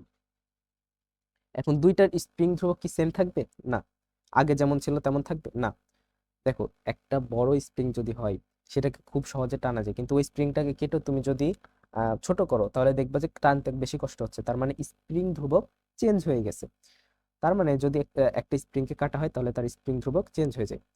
তো এর স্প্রিং ধ্রুবক ছিল কে, এখন N1:N2 অনুপাতে যদি কাটা হয়, তাহলে এই অংশের স্প্রিং ধ্রুবক K1, এই অংশের স্প্রিং ধ্রুবক হবে K2।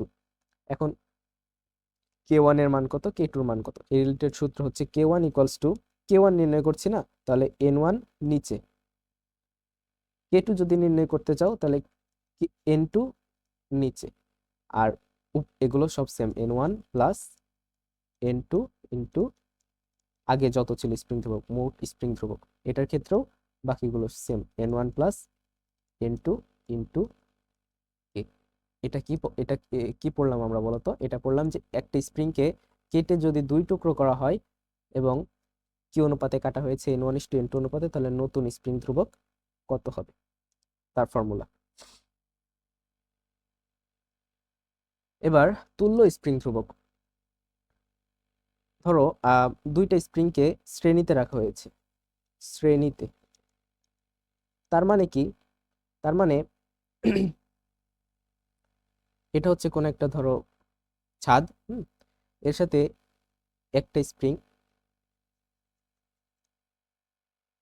এই স্প্রিং এর সামনে আরেকটা স্প্রিং রাখা হয়েছে, এটা। তার সামনে আরেকটা স্প্রিং ধরে রাখা হয়েছে, এইটা। এরকম এরকম করে n সংখ্যক স্প্রিং সামনে রাখা হয়েছে। এই যে প্রথমে যেটা রাখা হয়েছে, এর স্প্রিং ধ্রুবক হচ্ছে k1, এর স্প্রিং ধ্রুবক হচ্ছে k2, এর স্প্রিং ধ্রুবক হচ্ছে k3, এরকম ভাবে kn পর্যন্ত আছে। তো শ্রেণীতে যদি অসংখ্য এরকম স্প্রিংকে রাখা হয়, তাহলে তুল্য স্প্রিং ধ্রুবক কত হবে? শ্রেণীতে তুল্য স্প্রিং ধ্রুবক হবে কে এস, এটা ইকুয়ালস হবে আর কি 1/ks। ওই যে রোধের যেটা আছে না, সেটার উল্টাটা আর কি।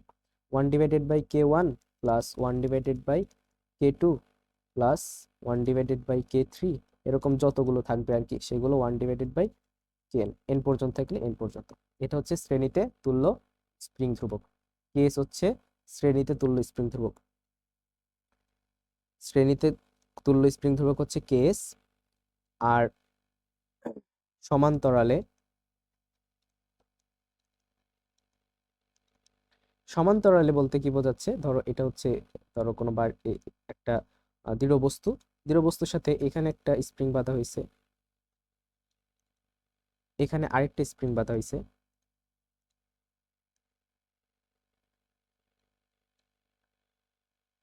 এরকম ভাবে অসংখ্য স্প্রিং ধরো এখানে বাঁধা হয়েছে এন পর্যন্ত। তো প্রথমে যে স্প্রিংটা বাঁধা হয়েছে তার স্প্রিং ধ্রুবক হচ্ছে k1, এই স্প্রিং ধ্রুবক হচ্ছে k2, এভাবে kn পর্যন্ত স্প্রিং ধ্রুবক বিশিষ্ট স্প্রিং সমান্তরালে বাঁধা হয়েছে। তাহলে মোট স্প্রিং ধ্রুবক কত হবে? অর্থাৎ এই সবগুলো স্প্রিং এর প্রান্তে, ধরো এটা হচ্ছে সবগুলো স্প্রিং এর প্রান্ত, এখানে যদি কোনো বস্তু আটকে কি করা হয়, টানার চেষ্টা করা হয়, কোনো বস্তু এখানে আটকে টানার চেষ্টা করা হয়, তাহলে এখানে মোট স্প্রিং ধ্রুবক কত পাবো সেটা যদি আমরা ক্যালকুলেট করতে চাই, তাহলে সমান্তরালে স্প্রিং ধ্রুবক এটাকে বলা হয় কেপি দ্বারা প্রকাশ করা হয়। কেপি এটা ইকুয়ালস টু, যে রোধের যেটা ছিল সমান্তরালে তার উল্টাটা, রোধের ক্ষেত্রে শ্রেণীতে যেটা ছিল এখানে সমান্তরালের ক্ষেত্রে সেটা। অর্থাৎ সবগুলো যদি যোগ করি, k1 প্লাস k2 প্লাস এভাবে kn পর্যন্ত যতগুলো দেওয়া আছে।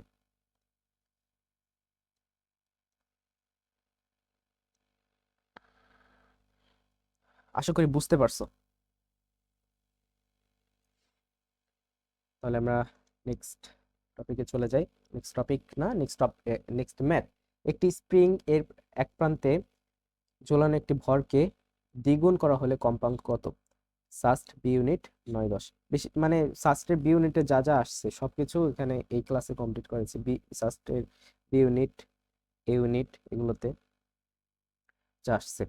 একটি স্প্রিং এর এক প্রান্তে ঝুলানো ভরকে দ্বিগুণ করা হলে কম্পাঙ্ক কত হবে? ভরকে দ্বিগুণ করলে কম্পাঙ্ক কত হবে? এখন দেখো, ভর আর কম্পাঙ্কের সম্পর্ক কি? আমরা জানি কম্পাঙ্ক omega equals to √k divided by m. এখন ভর যদি দ্বিগুণ করা হয় তাহলে কম্পাঙ্ক কত হবে? তাহলে এখন এটা ছিল ওমেগা, তাহলে ওমেগা ড্যাশ এটা হবে √k ডিভাইডেড বাই 2m। ধরো ভর দ্বিগুণ করা হয়েছে, ভর দ্বিগুণ করালে কত হবে? k divided by 2m। তাহলে কম্পাঙ্ক কত গুণ হবে? তাহলে omega dash divided by omega. তাহলে ওমেগা ড্যাশ ইকুয়ালস টু কি? √k divided by 2m। এখন ওইটা উল্টে গিয়ে উপরে যাবে m ডিভাইডেড বাই নিচে কি? √। তাহলে এই যে √, এখানে যা যা থাকে আর কি, omega dash divided by omega, ক্যালকুলেশনটা যদি আমি সিম্পলি করতে চাই, k divided by 2m into m divided by k। তাহলে k আর k কাটাকাটি, m আর m কাটাকাটি, তাহলে 1 ডিভাইডেড বাই √2। তাহলে omega dash divided by omega এটা ইকুয়ালস টু 1 ডিভাইডেড বাই √2। তাহলে যেটা থাকছে সেটা হচ্ছে omega dash divided by omega dash equals to omega divided by √2। তাহলে দেখো এখানে √2 মান হচ্ছে √2 মান কত? 1.4। তাহলে এখানে আমরা যেটা পাচ্ছি সেটা হচ্ছে omega equals two 1.4 omega dash. তার মানে ওমেগা কি ছিল? ওমেগা ছিল ভর, মানে বাড়ানোর আগে যে কম্পাঙ্ক, আর ওমেগা ড্যাশ হচ্ছে ভর যখন 2m করা হয়েছে তখন কম্পাঙ্ক। এটা হচ্ছে 1, এটা হচ্ছে 2 ইকুয়েশন।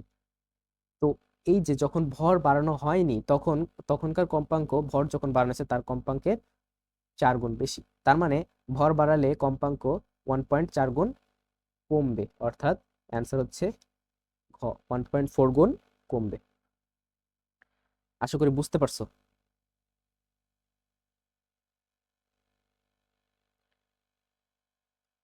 অলরাইট, আমরা নেক্সট টপিকে চলে যাই। নেক্সট টপিক হচ্ছে সরল দোলক ও সেকেন্ড দোলক।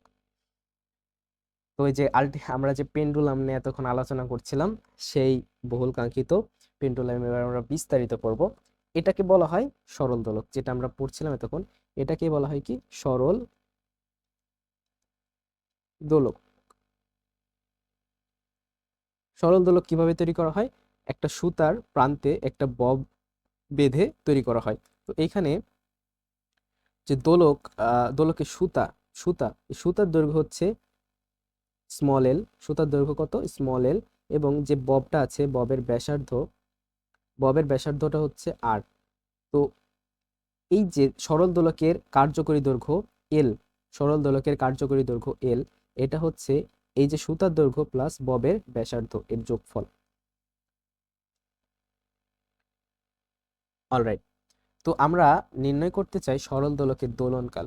সরল দোলকের দোলনকাল সরল দোলকের দোলনকাল তো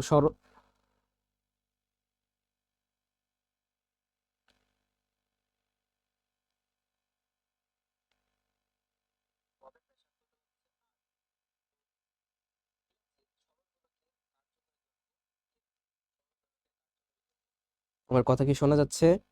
হ্যালো, নেট একটু ডিস্টার্ব করছিল আর কি।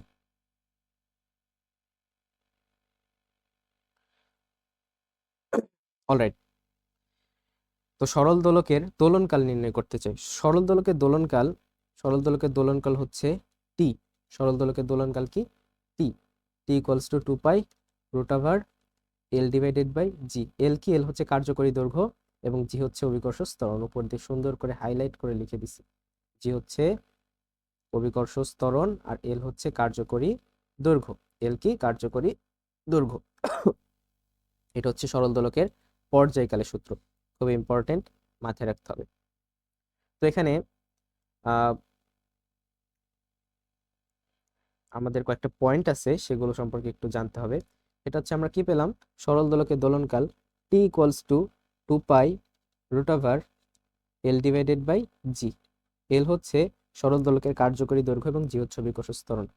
তো এইখানে দেখো কি বলেছে? ভর এম ও দোলনের বিস্তার এ অনুপস্থিত। এখানে কি ববের ভর এবং বা দোলনের বিস্তার এগুলো কিছু আছে? না, এটা অনুপস্থিত। তার মানে দোলনকাল, সরল দোলকের দোলনকাল, নোট দ্যাট সরল দোলকের দোলনকাল বিস্তার ও ভরের উপর নির্ভর করে না। এখন দেখো এখানে জি ভাগ অবস্থায় আছে। জি এর মান যত কমবে টি এর মান তত বাড়বে, তাই কি না? ভাগ করলে কি কমে যায়? এখন বিষুবীয় অঞ্চল পৃথিবী যে এরকম, দেখো পৃথিবী হচ্ছে এরকম, পৃথিবী গোল না, চ্যাপ্টা। তো এই যে যেখানে ব্যাসার্ধ বেশি সেটাকে বলে বিষুবীয় অঞ্চল, আর যেখানে ব্যাসার্ধ কম সেটাকে বলে মেরু অঞ্চল। তো বিষুবীয় অঞ্চল এখানে জি এর মান কম, আর মেরু অঞ্চল যেটা সেখানে জি এর মান বেশি। তো বিষুবীয় অঞ্চলে জি এর মান কম, তাহলে জি এর মান যদি কম হয় তাহলে কি হবে? দোলনকাল বেশি হবে।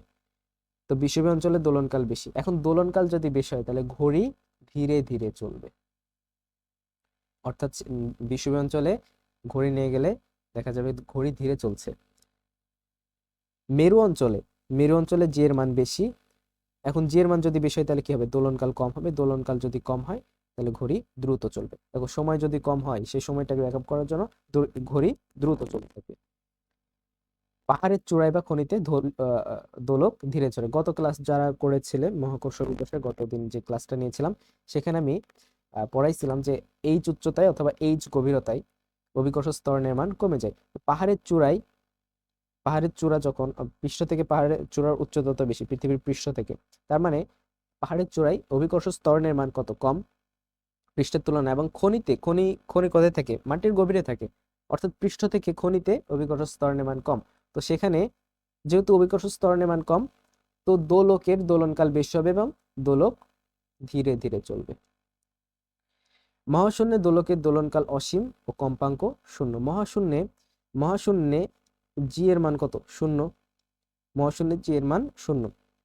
তো আমরা জানি কি T equals to 2 pi root over L divided by G. এখন জি এর মান যদি শূন্য বসে এখানে 2 pi root over L divided by শূন্য, তাহলে টি এর মান কত আসে? অসীম আসে। তার মানে মহাশূন্যের দোলনকাল অসীম এবং কম্পাঙ্ক শূন্য। তাহলে কম্পাঙ্ক ইকুয়ালস টু কি? 2 পাই ডিভাইডেড বাই টি। তাহলে টি এর মান কত পাচ্ছি? মহাশূন্যে অসীম। তাহলে 2 পাইকে যদি আমরা ইনফিনিটি দ্বারা ভাগ করি, তাহলে সামথিং ডিভাইডেড বাই ইনফিনিটি মান কত আসে? শূন্য। তার মানে কম্পাঙ্ক কত পাচ্ছি? শূন্য। অর্থাৎ মহাশূন্যে পর্যায়কাল অসীম এবং কম্পাঙ্ক শূন্য। তো এই যে এখানে আমরা একটা কথা বলেছিলাম, সেকেন্ড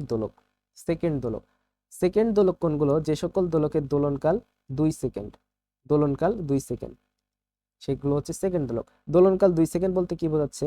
দোলনকাল 2 সেকেন্ড বলতে বোঝায় যে এইখানে গিয়ে আবার এখানে ফেরত আসতে যে পরিমাণ সময় লাগে সেটা হচ্ছে দোলনকাল। যেখান থেকে দোলন শুরু করেছে, মানে এখানে তুমি ববটাকে নিয়ে ছেড়ে দিলে, তাহলে ববটা এখানে ঘুরে আবার এইখানে আসতে যে সময়টা লাগাবে সেই সময়টাই হচ্ছে পর্যায়কাল।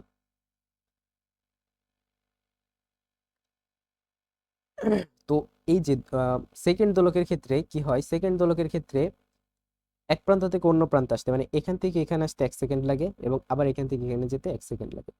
তো সেকেন্ড দোলকের সাহায্যে এই কারণে সময় নির্ণয় করা যায়। তো দেখবা যে অনেক পুরাতন ঘড়ি আছে, ঘড়ির নিচে এরকম পেন্ডুলাম দুলছে, অর্থাৎ ঘড়ির যে সময়টা নির্ণয় করার ক্ষেত্রে পেন্ডুলামের এই মেকানিজমটা বা পেন্ডুলামের এই ফিজিক্সটা কাজে লাগছে, সেখানে সেকেন্ড দোলক ব্যবহার করা হয় আর কি। তো সেকেন্ড দোলকের দোলনকাল 2 সেকেন্ড, অর্থাৎ এই প্রান্ত থেকে এই প্রান্তে যেতে লাগে 1 সেকেন্ড, এখান থেকে এখানে আসতে লাগে 1 সেকেন্ড, মোট 2 সেকেন্ড।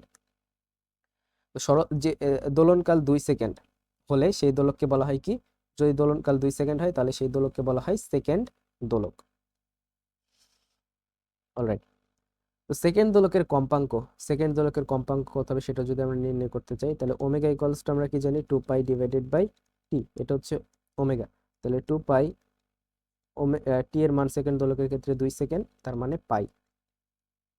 পাইয়ের মান কত? 3.1416 হার্টজ। এটা হচ্ছে সরি এটা কম্পাঙ্ক না, এত রেডিয়াস পার সেকেন্ড। এটা কণিক কম্পাঙ্ক বলতে কণিক বেগের মতো আর কি। তো সেকেন্ড দোলকের কম্পাঙ্ক কণিক কণিক কম্পাঙ্ক হচ্ছে 3.1416। এখন কম্পাঙ্ক এটা হচ্ছে কণিক কম্পাঙ্ক, জাস্ট কম্পাঙ্ক যদি নির্ণয় করতে চাই, এফ ইকুয়ালস টু কি? F equals to 2 pi omega,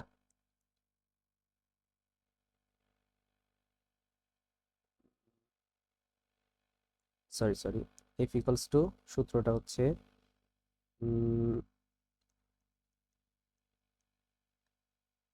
F omega divided by 2 pi, তাহলে f equals to omega divided by 2 pi. তাহলে ওমেগার মান কত? ওমেগার মান হচ্ছে পাই ডিভাইডেড বাই 2 পাই। তাহলে পাই কেটে গেলে থাকে 1 ডিভাইডেড বাই 2, অর্থাৎ 0.5 হার্টজ। এটা হচ্ছে সেকেন্ড দোলকের কম্পাঙ্ক। সেকেন্ড দোলকের কম্পাঙ্ক কত? 0.5 হার্টজ। এটা সরাসরি কিন্তু এমসিকিউতে চলে আসতে পারে। ভূপৃষ্ঠে সেকেন্ড দোলকের সেকেন্ড দোলকের কার্যকরী দৈর্ঘ্য কত হবে? এল এর মান কত? দেখো, সেকেন্ড দোলকের দোলনকালের সূত্র যদি আমরা লিখি 2 pi root over L divided by J, এটা যে কোনো দোলকের দোলনকালের সূত্র। আমরা এল এর মান নির্ণয় করতে চাই, তাহলে উভয় পক্ষকে বড় করে এপার ওপার পার করে এল কে যদি আমরা নিয়ে আসি, তাহলে এল ইকুয়ালস টু কি? T square G divided by 4 pi square. তো টি এর মান এখানে বসাই দাও, কত? টি এর মান হচ্ছে 2 এর পুরো স্কোয়ার, জি এর মান 9.8, ডিভাইডেড বাই 4 পাই স্কোয়ার। এগুলো যদি বসাও তাহলে এল এর মান আসবে 0.99 মিটার। অর্থাৎ ভূপৃষ্ঠে সেকেন্ড দোলকের কার্যকরী দৈর্ঘ্য হচ্ছে 0.99 মিটার। অর্থাৎ তুমি যদি একটা সেকেন্ড দোলক তৈরি করতে যাও ভূপৃষ্ঠে, তাহলে তোমার সেকেন্ড দোলকের যে মানে কার্যকরী দৈর্ঘ্য, সুতার দৈর্ঘ্য প্লাস যে ববের ব্যাসার্ধ, এই দুটো যোগ করলে কত আসতে হবে? এই দুটো যোগ করলে আসতে হবে 0.99 মিটার। নাহলে কিন্তু সেকেন্ড দোলক হবে না, মানে এক সেকেন্ড মানে এক সেকেন্ড এই পাশে আরেক সেকেন্ড এই পাশে এরকম ভাবে যাবে না। আশা করি বুঝতে পারছো পয়েন্টগুলো। তাহলে আমরা নেক্সট টপিকে চলে যাচ্ছি। নেক্সট টপিক হচ্ছে এটা একটা জাস্ট ফর্মুলা, এই রিলেটেড ম্যাথ সরাসরি চলে আসে। একটি সেকেন্ড দোলক দিনে n সেকেন্ড ধীরে চললে পরিবর্তিত দোলনকাল, যদি n সেকেন্ড ধীরে চলে, মানে একদিনে কত সেকেন্ড? 86,400 সেকেন্ড। 86,400 সেকেন্ডের মধ্যে ধরো 200 সেকেন্ড ধীরে চলে। দিনের এমন একটা সময় এই 200 সেকেন্ড, যে এই 200 সেকেন্ড সেই সেকেন্ড দোলকটা ধীরে চলে, তাহলে তার পরিবর্তিত দোলনকাল, সেটা তো আর সেকেন্ড দোলক থাকবে না, তার দোলনকাল পরিবর্তন হবে। তার পরিবর্তিত দোলনকাল t equals to 86,400 divided by 86,400 minus n into 2। এটা হচ্ছে তার পরিবর্তিত দোলনকাল। যদি ধীরে চলে তাহলে কি হয়? বিয়োগ হয়। ধীরে চললে বিয়োগ হয়।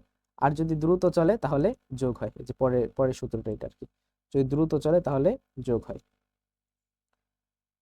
যদি দ্রুত চলে n সেকেন্ড, একটি সেকেন্ড দোলক দিনে n সেকেন্ড দ্রুত চললে পরিবর্তিত দোলনকাল t, এটা equals to 86,400 divided by 86,400 plus n into 2।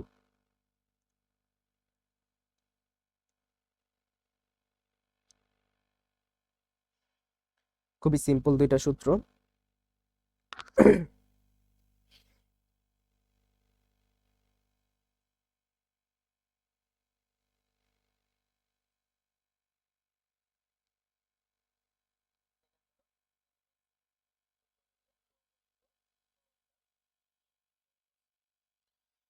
আচ্ছা, সবকিছু ঠিকঠাক আছে, আমরা নেক্সট টপিকে চলে যাই।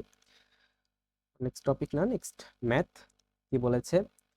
একটি সরল দোলকের দোলনকাল 41% বাড়াতে কার্যকরী দৈর্ঘ্যের পরিবর্তন কত করতে হবে? First B unit 7-8 session. তো আমরা যে কনসেপ্টটা পড়লাম সেই কনসেপ্টটা প্রয়োগ করে এই ম্যাথ আর কি, আগে যে কনসেপ্টগুলো পড়েছে। তো এখানে দোলনকাল 41% বাড়াতে হবে, তাহলে দৈর্ঘ্য কতটুকু বাড়াতে হবে? তো মানে পূর্বে এবং পরে এখানে দুইটা বিষয় আসছে। তো পূর্বে পরে, তো পূর্বে সবই স্বাভাবিক ছিল, সেকেন্ড দোলক ছিল, সুন্দর সেকেন্ড দোলক, যার দোলনকাল হচ্ছে টি। সুন্দর সেকেন্ড দোলক যার দোলনকাল কত? সেকেন্ড দোলক যার দোলনকাল টি, দোলনকাল টি, এটা হচ্ছে কত? 2 সেকেন্ড, সেকেন্ড দোলক। তার দৈর্ঘ্য ছিল এল, আর অভিকর্ষ ত্বরন্ত জি। তাহলে আমরা এখানে বলতে পারি T equals to 2 pi root over L divided by G, এটা আমরা বলতে পারি। পরে কি করা হয়েছে? দোলনকাল পরিবর্তন করা হয়েছে, 41% বাড়ানো হয়েছে, মানে টি কে বাড়ানো হয়েছে কত? 41%, মানে টি কে 41% বাড়ানো হয়েছে, মানে 41 ডিভাইডেড বাই 100। তাহলে টি ড্যাশ কত হবে? টি ড্যাশ হবে 1.41 টি, মানে টি এর 1.41 গুণ 1.41 মানে হচ্ছে √2, ঠিক আছে? 1.41 মানে √2 এর মানে হচ্ছে 1.41, তাহলে √2 টি, মানে √2 গুণ বাড়ানো হয়েছে দোলনকাল। তাহলে দৈর্ঘ্য ধরো হয়েছে এল ড্যাশ, এল ড্যাশের মান কত এটা চাইছে। এখন আমরা এল ড্যাশের মান কিভাবে নির্ণয় করতে পারি? লক্ষ্য করো, আমাদের টি ড্যাশ এর ফর্মুলা কি আসবে? টি ড্যাশের ফর্মুলা কি আসবে? টি ড্যাশ এটা equals to 2 pi root over L dash divided by G, অভিকর্ষ ত্বরণ সেম ধরছি। তো এই যে এখানে যেটা পেয়েছি এটাকে দাও 1 নং ইকুয়েশন, এটা যেটা পেয়েছি এটাকে দাও 2 নং ইকুয়েশন। তো এবার কি করো? 2 ডিভাইডেড বাই 1 করো, 2 ডিভাইডেড বাই 1, 2 ডিভাইডেড বাই 1। তাহলে 2 নম্বর ইকুয়েশন যেটা, সেটা হচ্ছে টি ড্যাশ, 1 নম্বর ইকুয়েশন টি, তাহলে 2 pi root over L dash divided by G divided by 2 pi root over L divided by G. তাহলে 2 পাই কাটাকাটি, T dash divided by T.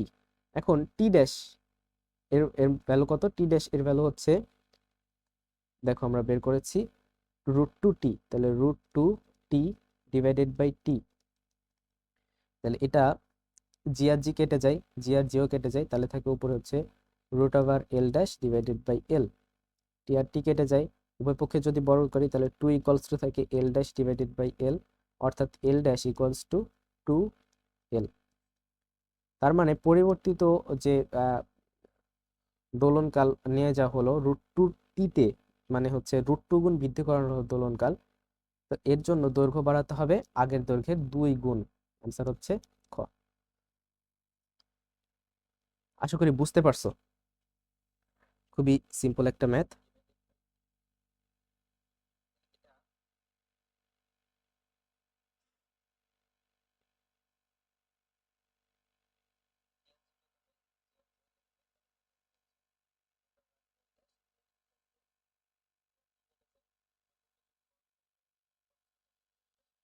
Alright, সবকিছু ঠিক আছে আমাদের। সেই সাথে পর্যায়বৃত্ত গতি এই চ্যাপ্টার শেষ। এখানে কিন্তু আমি প্রায় সকল কনসেপ্টই পড়িয়েছি। আমি হয়তো ম্যাথ প্রবলেম একটু কম সলভ করিয়েছি, কিন্তু আমার কাজ হচ্ছে তোমাদের কনসেপ্টগুলো একবার ধরে দেওয়া। ম্যাথ প্রবলেম বেশি থেকে বেশি তোমাদের সলভ করা উচিত নিজে নিজে। তো তোমরা এখন ক্লাসটা করার পর আহ, নিজেরা কোশ্চেন ব্যাংক খুলে কোশ্চেন সলভ করবা বেশি থেকে বেশি। তখন আমরা নতুন চ্যাপ্টার শুরু করব। নতুন চ্যাপ্টার হচ্ছে পদার্থের গাঠনিক ধর্ম।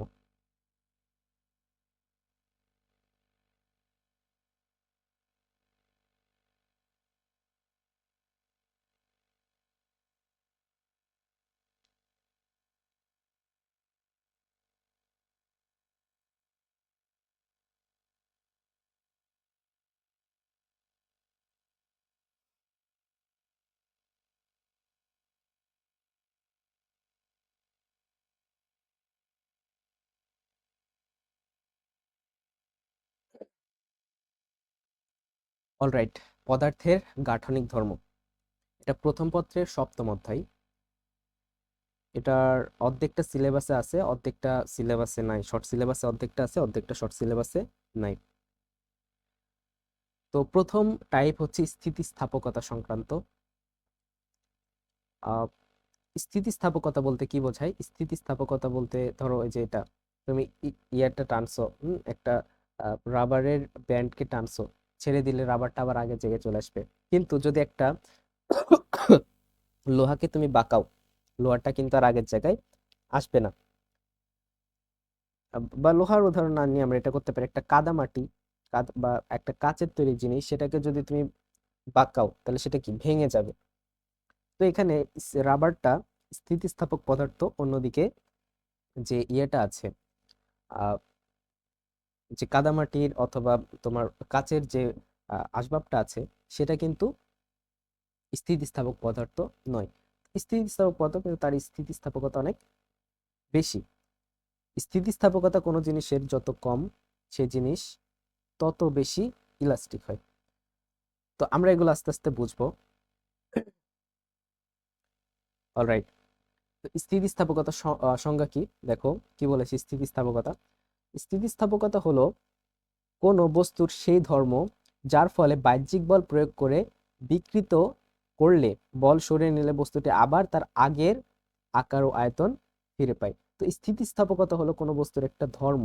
স্থিতিস্থাপকতা হলো একটা ধর্ম, যে ধর্মের কারণে একটা বস্তুকে তুমি বিকৃত করেছো। যেমন একটা রাবারকে টেনে তুমি লম্বা করেছো, এখন তুমি যদি ছেড়ে দাও রাবারটাকে, তাহলে সে তার আগের আকার ও আয়তনে ফিরে আসে, আগের আকার ও আয়তনে ফিরে আসে। এই ধর্মটাই হচ্ছে স্থিতিস্থাপকতা।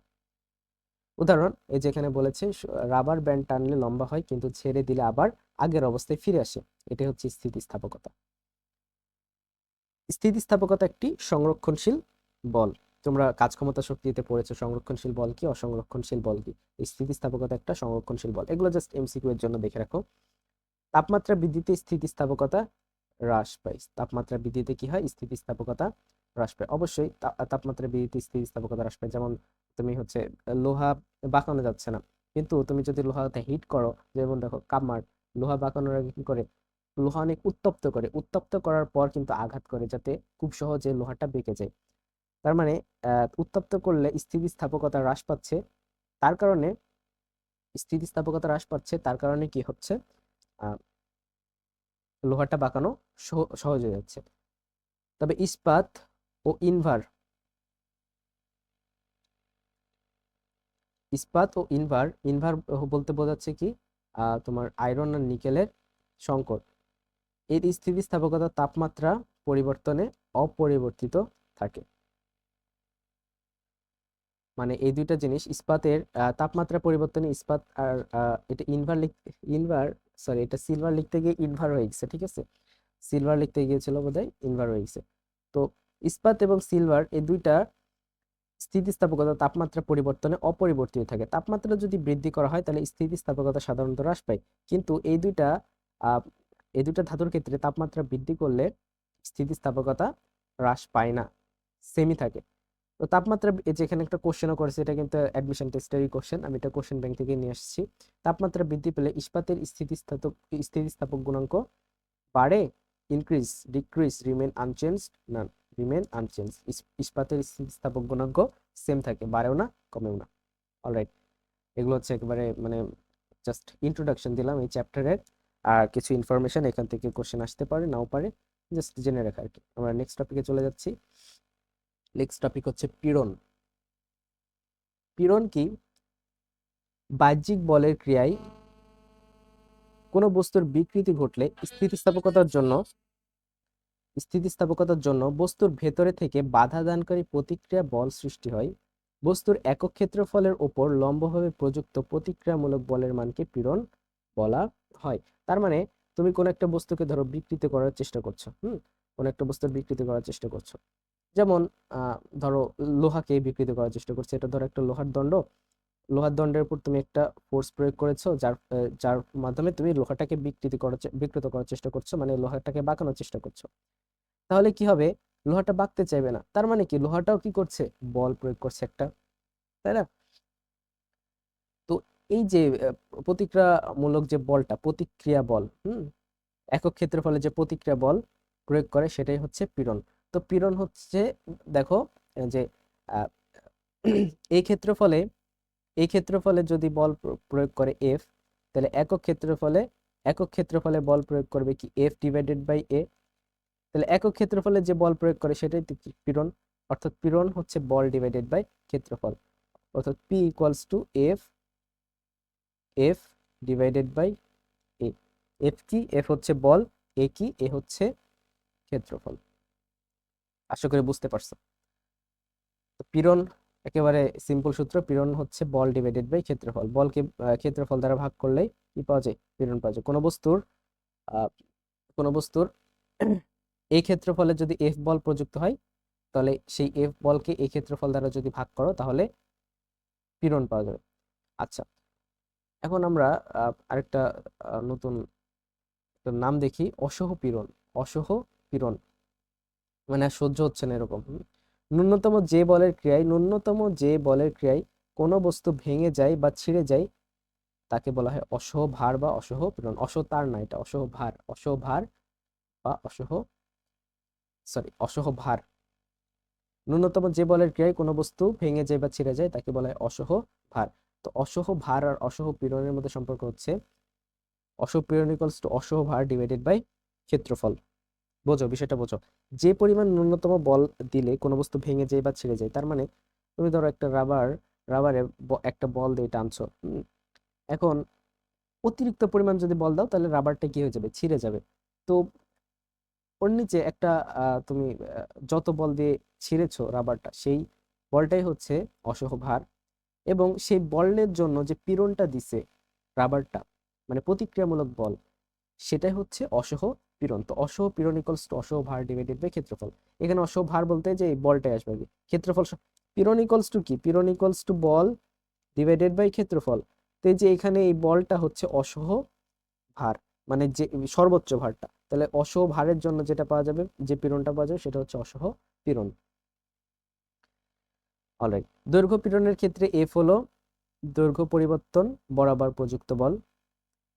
আয়তন পীড়নের ক্ষেত্রে এফ হলো আয়তন পরিবর্তন বরাবর প্রযুক্ত বল। এবং বক্রন পীড়নের ক্ষেত্রে এফ হলো তলের স্পর্শক বরাবর প্রযুক্ত বল। মানে কোনো বস্তুর দৈর্ঘ্য যদি বিকৃত করতে চাও, সেক্ষেত্রে যে পীড়নটা পাবা তুমি, সেটা হচ্ছে দৈর্ঘ্য পীড়ন। যদি আয়তন পরিবর্তন করতে চাও, মানে ধরো এটা হচ্ছে একটা গোলককে যে চাপ প্রয়োগ করে ছোট করতে চাচ্ছ, তাহলে কি আয়তনের পরিবর্তন হচ্ছে, তাই না? তাহলে এক্ষেত্রে এটা হচ্ছে কি আয়তন পীড়ন, যে মানে প্রতিক্রিয়ামূলক বল দিচ্ছে বলটা, সেটা হচ্ছে আয়তন পীড়ন। এবং কোন একটা বস্তু ধরো এটার এইখানে বল প্রয়োগ করে এটাকে তুমি উপরের সাইডটা যে বাঁকা করে ফেলছো, ঠিক আছে, এরকম করে ফেলছো, তাহলে আহ এই ক্ষেত্রে যে তোমার পীড়নটা কাজ করছে সেটা হচ্ছে স্পর্শক বরাবর প্রযুক্ত পীড়ন, এটা হচ্ছে বক্রন পীড়ন। দৈর্ঘ্য পীড়নের ক্ষেত্রে এ হলো প্রস্থচ্ছেদের ক্ষেত্রফল, এটা কি দৈর্ঘ্য পীড়নের ক্ষেত্রে প্রস্থচ্ছেদের ক্ষেত্রফল। আয়তন পীড়নের ক্ষেত্রে এ হলো পৃষ্ঠতলের ক্ষেত্রফল। এবং বক্রন পীড়নের ক্ষেত্রে এ হলো পৃষ্ঠের ক্ষেত্রফল, যে পৃষ্ঠের স্পর্শক বরাবর বল প্রযুক্ত করা হয়েছে। অলরাইট, আশা করি বুঝতে পারছো। এগুলো এগুলো হচ্ছে একেবারে মানে কনসেপ্ট, এই চ্যাপ্টার একেবারে ইন্ট্রোডাকশন দিচ্ছে আর কি। আমরা নেক্সট টপিকে চলে যাই। নেক্সট টপিক হচ্ছে পীড়ন সংক্রান্ত একটা ম্যাথ আছে। একটি তারের দৈর্ঘ্য হচ্ছে 5 মিটার, 5 মিটার দৈর্ঘ্য, তারের দৈর্ঘ্য 5 মিটার, প্রস্থচ্ছেদের ক্ষেত্রফল হচ্ছে 0.02 মিটার স্কয়ার, অসহ পীড়ন হচ্ছে এইটা, অসহ ভার কত? আচ্ছা, তাহলে অসহ পীড়ন পি এর মান দিছে, অসহ ভার, অসহ তার বলছে, লেখা উঠছে, ঠিক আছে, একটু কনসিডার, হয়তো টাইপিং মিস্টেক আছে। অসহ পীড়ন হচ্ছে পি, অসহ ভার হচ্ছে এফ।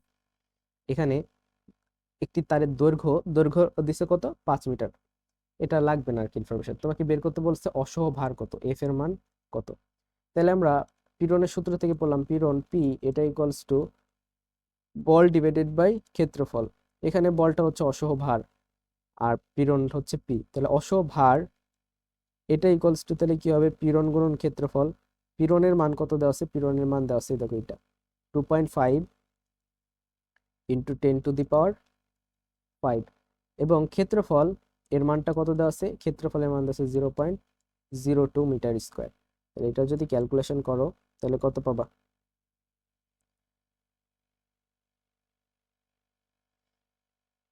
এটা ক্যালকুলেশন করলে কত পাওয়া যাবে?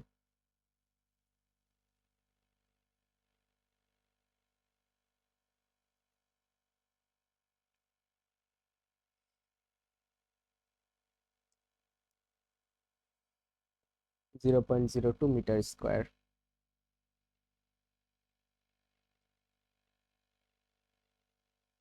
এটা ক্যালকুলেশন করে যেটা পাওয়া যাবে আর কি, আমি একটু ক্যালকুলেটর নিয়ে বসিনি আর কি।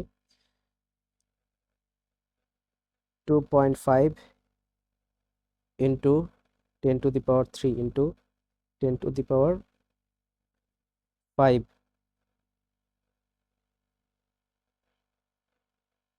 গুণন গুণন 0.02, তাহলে আসে 5,000।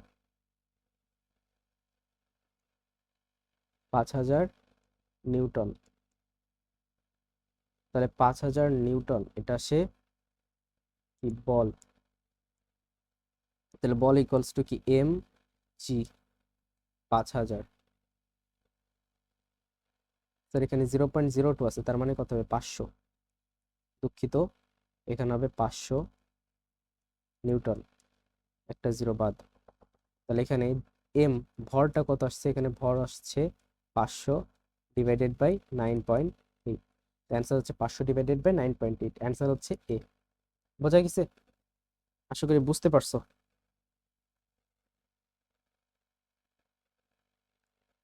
অলরাইট, আমরা নেক্সট টপিকে চলে যাই।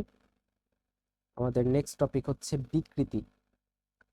বাহ্যিক বল প্রয়োগে বাহ্যিক বল প্রয়োগ করার ফলে কোনো বস্তুর একক মাত্রায় যে পরিবর্তন হয় তাকে বলা হয় কি?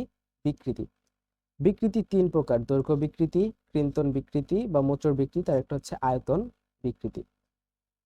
দৈর্ঘ্যের বিকৃতি, মানে বাহ্যিক বল প্রয়োগ করে কোনো বস্তুর যে বিকৃতি করা হচ্ছে, একমাত্রা যে পরিবর্তন করা হচ্ছে সেটা হচ্ছে বিকৃতি। বিকৃতি তিন প্রকার: দৈর্ঘ্য বিকৃতি, একটা কিন্তন বা মোচড় বিকৃতি, আর একটা হচ্ছে আয়তন বিকৃতি। একটা একটা করে দেখবো। দৈর্ঘ্য বিকৃতি। দৈর্ঘ্য বিকৃতি, ধরো এটা হচ্ছে একটা বস্তু, এটা হচ্ছে একটা বস্তু, এর দৈর্ঘ্য হচ্ছে এল। এর দৈর্ঘ্য কত? এর দৈর্ঘ্য হচ্ছে এল। এখন এটাকে যখন নিচের দিকে একটা বল প্রয়োগ করা হয়েছে, নিচের দিকে একটা এফ বলে এই বস্তুটাকে টানা হয়েছে, যার ফলে এই বস্তুটার দৈর্ঘ্য সামান্য বৃদ্ধি পেয়েছে। তার মানে একটু পরে বস্তুটা একটু বড় হয়ে গেছে। বস্তুটা দেখা যাচ্ছে একটু বড় হয়ে গেছে। তো বস্তুটার দৈর্ঘ্য যতটুকু ছিল সেটুকু হচ্ছে এল, এইটুকু, কিন্তু এক্সট্রা একটা দৈর্ঘ্য বৃদ্ধি পেয়েছে, সেটা হচ্ছে এল পরিমাণ বা ডেল এল, এটাকে বলি ডেল এল। তাহলে এর বিকৃতি, বিকৃতি ইকুয়ালস টু হচ্ছে পরিবর্তন ডিভাইডেড বাই আদি। তাহলে পরিবর্তন কতটুকু হয়েছে? ডেল এল পরিমাণ। আদি কতটুকু ছিল? আদি হচ্ছে এল। তাহলে বিকৃতি হচ্ছে পরিবর্তন ডিভাইডেড বাই আদি, মানে যতটুকু বাড়ছে সেটুকু ডিভাইডেড বাই আদি দৈর্ঘ্য যা ছিল। অর্থাৎ দৈর্ঘ্য বিকৃতি, দৈর্ঘ্যের পরিবর্তন ডিভাইডেড বাই আদি দৈর্ঘ্য। দৈর্ঘ্য বিকৃতি ইকুয়ালস টু দৈর্ঘ্যের পরিবর্তন ডিভাইডেড বাই আদি দৈর্ঘ্য। এখানে বিকৃতি সংক্রান্ত একটা ছোট্ট ম্যাথ আছে। 1 × 10⁻³ মিটার ব্যাস বিশিষ্ট একটি তারকে 31.4 নিউটন বলে টানলে তারটির বিকৃতি কত হবে? আচ্ছা, এটা এটা এই ম্যাথটা একটু পরে করবো, আমরা ইয়ং এর গুণাঙ্ক সম্পর্কে এখনো পড়ি নাই। ইয়ং এর গুণাঙ্ক সম্পর্কে পড়ার পর ওই ম্যাথটা করব। তো ইয়ং এর গুণাঙ্ক কি? স্থিতিস্থাপক সীমার মধ্যে পীড়ন বিকৃতির স্থিতিস্থাপক সীমার মধ্যে পীড়ন আর বিকৃতি পরস্পর কি সমানুপাতিক। অর্থাৎ পীড়ন ডিভাইডেড বাই বিকৃতি ইকুয়ালস টু স্থিতিস্থাপক গুণাঙ্ক। তো ইয়ং এর গুণাঙ্ক ওয়াই, এটা ইকুয়ালস টু কি পীড়ন ডিভাইডেড বাই বিকৃতি। পীড়ন ডিভাইডেড বাই কি? বিকৃতি। তো পীড়ন ইকুয়ালস টু আমরা কি পেয়েছিলাম? F divided by A. বিকৃতি ইকুয়ালস টু কি? Del L divided by L. তাহলে আমরা পাই F L divided by A into del L. এটাই হচ্ছে ইয়ং এর গুণাঙ্কের সূত্র। তো এখানে যে বলেছে যে এল দৈর্ঘ্য এ প্রস্থচ্ছেদের ক্ষেত্রফল বিশিষ্ট তারে এফ বল প্রয়োগ করে ছোট হাতের এল পরিমাণ যদি বৃদ্ধি করা হয়, তাহলে ইয়ং এর গুণাঙ্ক হচ্ছে এটা। ছোট হাতের এল অথবা এটা ডেল এল দিতে পারো, তাহলে যে আমার সূত্রের সাথে একেবারে মিলে যায়। অলরাইট। যে বস্তুর বিকৃত হতে বাধা দেওয়ার ক্ষমতা বেশি তার স্থিতিস্থাপকতাও বেশি। মানে একটা লোহার একটা রাবার নিয়ে তুমি চিন্তা করো, তাহলে লোহাকে বাঁকানো সহজ না রাবারকে বাঁকানো সহজ? অবশ্যই রাবারকে। তার মানে রাবার স্থিতিস্থাপকতা কম, লোহার স্থিতিস্থাপকতা বেশি। তাই লোহা এবং রাবারের মধ্যে লোহা বেশি স্থিতিস্থাপক। ওয়াই একটি নির্দিষ্ট উপাদানের পদার্থের জন্য ধ্রুবক। ওয়াইটা কি? ওয়াইটাই হচ্ছে স্থিতিস্থাপক গুণাঙ্ক বা ইয়ং এর গুণাঙ্ক। তো ইয়ং এর গুণাঙ্ক যেটা, সেটা একটা বস্তুর জন্য ধ্রুবক। স্থিতিস্থাপকতার সীমার মধ্যে পীড়ন বনাম বিকৃতির গ্রাফ মূল বিন্দুগামী একটি সরলরেখা। অর্থাৎ এক পাশে পীড়ন রাখছো আর একটা বিকৃতি রাখছো, তাহলে এর যে গ্রাফটা সেটা হবে মূল বিন্দুগামী। অর্থাৎ স্থিতিস্থাপকতার সীমার মধ্যে, সীমা পার হয়ে গেলে এরকম হয়। সীমা পার হয়ে গেলে এরকম এরকম এরকম একটা ভঙ্গুর পর্যায়ে সেরকম একটা। এর যে স্থিতিস্থাপক সীমার মধ্যে যতটুকু, ততটুকুর মধ্যে পীড়ন আর বিকৃতির গ্রাফটা একটা সরল রেখা আসে। এগুলো খুবই সিম্পল জিনিস। অলরাইট, আমরা এই ম্যাথটা করি। দেখো কি বলেছে, 1 মিলিমিটার প্রস্থচ্ছেদ বিশিষ্ট একটি তারের দৈর্ঘ্য 1% বৃদ্ধি করতে কত বল প্রয়োগ করতে হবে? এখানে এর মান কত দিয়েছে? 1 মিলিমিটার। এত প্রস্থচ্ছেদ বিশিষ্ট, তাহলে 1 মিলিমিটার যেহেতু ক্ষেত্রফল, তাহলে মিলিমিটার স্কোয়ার। তাহলে 1 মিলিমিটার স্কোয়ার মানে 1 × 10⁻⁶ মিটার স্কোয়ার। এটা দিয়েছে ক্ষেত্রফলের মান। তো এখানে তারের দৈর্ঘ্য 1% বৃদ্ধি করা হয়েছে, তো আদি দৈর্ঘ্য ধরি এল, এবং 1% যখন তারের দৈর্ঘ্য বৃদ্ধি করা হয়েছে, তাহলে এল এর মান কি? এল এর মান হচ্ছে 0.01 এল। এটা হচ্ছে ছোট হাতের এল এর মান। তাহলে কত বল প্রযুক্ত করতে হবে? তাহলে ওয়াই ইকুয়ালস টু আমরা কি জানি, Y equals to F L divided by A L. তাহলে এফ এটা equals to Y A L divided, এটা হচ্ছে ছোট হাতের ওয়াই এ ছোট হাতের এল ডিভাইডেড বাই বড় হাতের এল। তাহলে ওয়াই এর মান কত, 1 × 10⁻11। এ এ কত, এ হচ্ছে 1 × 10⁻⁻6। স্মল এল এটা কত, স্মল এল হচ্ছে 0.01 এল, আর এটা এল। এটা যদি তুমি ক্যালকুলেশন করো তাহলে কত পাবা, 1 × 10⁻5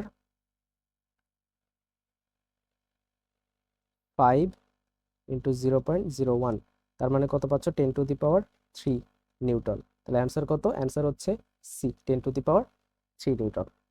আশা করি বুঝতে পারছো। এখন আমরা যে ম্যাথটা রেখেছিলাম এটা কিন্তু এখন আমরা করতে পারবো। এখানে ব্যাসের মান দিয়েছে, এত হচ্ছে ব্যাস। তাহলে আমরা এখানে 2r ইকুয়ালস টু কি দিয়েছে, 2r ব্যাসের মান দিয়েছে 1 × 10⁻³ এটা দিয়েছে ব্যাসের মান। তাহলে আর এটা ইকুয়ালস টু কত পাবো, 1 × 10⁻³ ডিভাইডেড বাই 2। এটা হচ্ছে ব্যাসার্ধ। তাহলে এখান থেকে আমরা ক্ষেত্রফল পাবো a equals to pi r square. এখান থেকে আমরা ক্ষেত্রফলের একটা মান পাবো, এর মান পেলাম। এখন এখানে এফ এর মান দিয়েছে কত, এফ এর মান দিয়েছে 31.4 নিউটন, এবং ওয়াই এর মান দিয়েছে কত, ওয়াই এর মান দিয়েছে 5 × 10⁻৯। এখন তোমাকে বের করতে বলেছে বিকৃতি কত। এখন তুমি জানো সূত্রটা কি, এফ ইকুয়ালস টু, সরি, ইয়ং-এর গুণাঙ্ক ওয়াই এটা ইকুয়ালস টু কি, F L divided by A এল। এই এলটা হচ্ছে মানে কতটুকু বিকৃতি হয়েছে। তাহলে এল ডিভাইডেড বাই এল এটা হচ্ছে কি মোট বিকৃতির পরিমাণ। এল ডিভাইডেড বাই এল যদি করো তার মানে, আচ্ছা আমরা আস্তে আস্তে ক্যালকুলেশনটা করি। এখানে আমরা আড়াআড়ি গুণ করি, তাহলে কি পাচ্ছি, আড়াআড়ি গুণ করলে Y A L equals to F L. তাহলে এখানে এল ডিভাইডেড বাই এল যদি তুমি নিয়ে আসো, এল ডিভাইডেড বাই এল, তাহলে এই পাশে আসছে এফ ওয়াই এ। তাহলে এখানে সবকিছুরই মান দেখো দেওয়া আছে, এফ এর মানও দেওয়া আছে, তারপরে যে এইখানে ওয়াই বলো, ওয়াই এর মানও দেওয়া আছে, এবং এ এর মানও এখান থেকে নির্ণয় করছে। এগুলো সব যদি বসাও তাহলে এখানে কাঙ্ক্ষিত অ্যান্সারটা পেয়ে যাবে। তো এটা হচ্ছে তোমাদের হোমওয়ার্ক করবা, ঠিক আছে। তো আরো আছে পদার্থের গাঠনিক ধর্মের আরো অনেক কিছু আছে, তো নেক্সট ক্লাসে এই অংশটুকু পড়াবো। তো আজকে এই পর্যন্ত, আজকে অনেক বড় হয়ে গেছে ক্লাসটা, প্রায় 1 ঘন্টা 43 মিনিট। তো আজকের ক্লাসটা এই পর্যন্তই। নেক্সট ক্লাসে আবার দেখা হবে ইনশাল্লাহ। সে পর্যন্ত ভালো থাকো, সুস্থ থাকো। আল্লাহ হাফেজ।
হ্যাঁ, শোনা যাচ্ছে।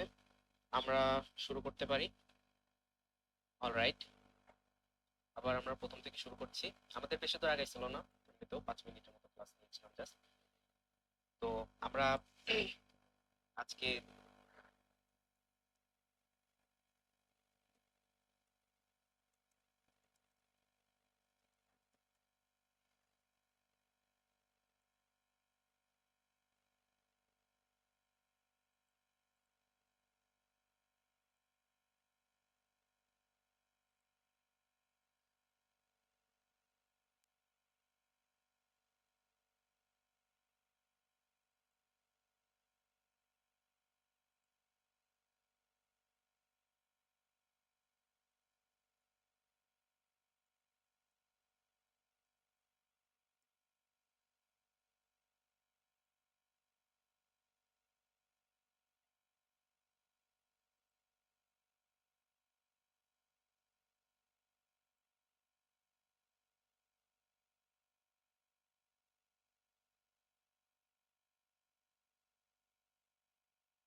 আচ্ছা, আসতেছি, দাঁড়াও।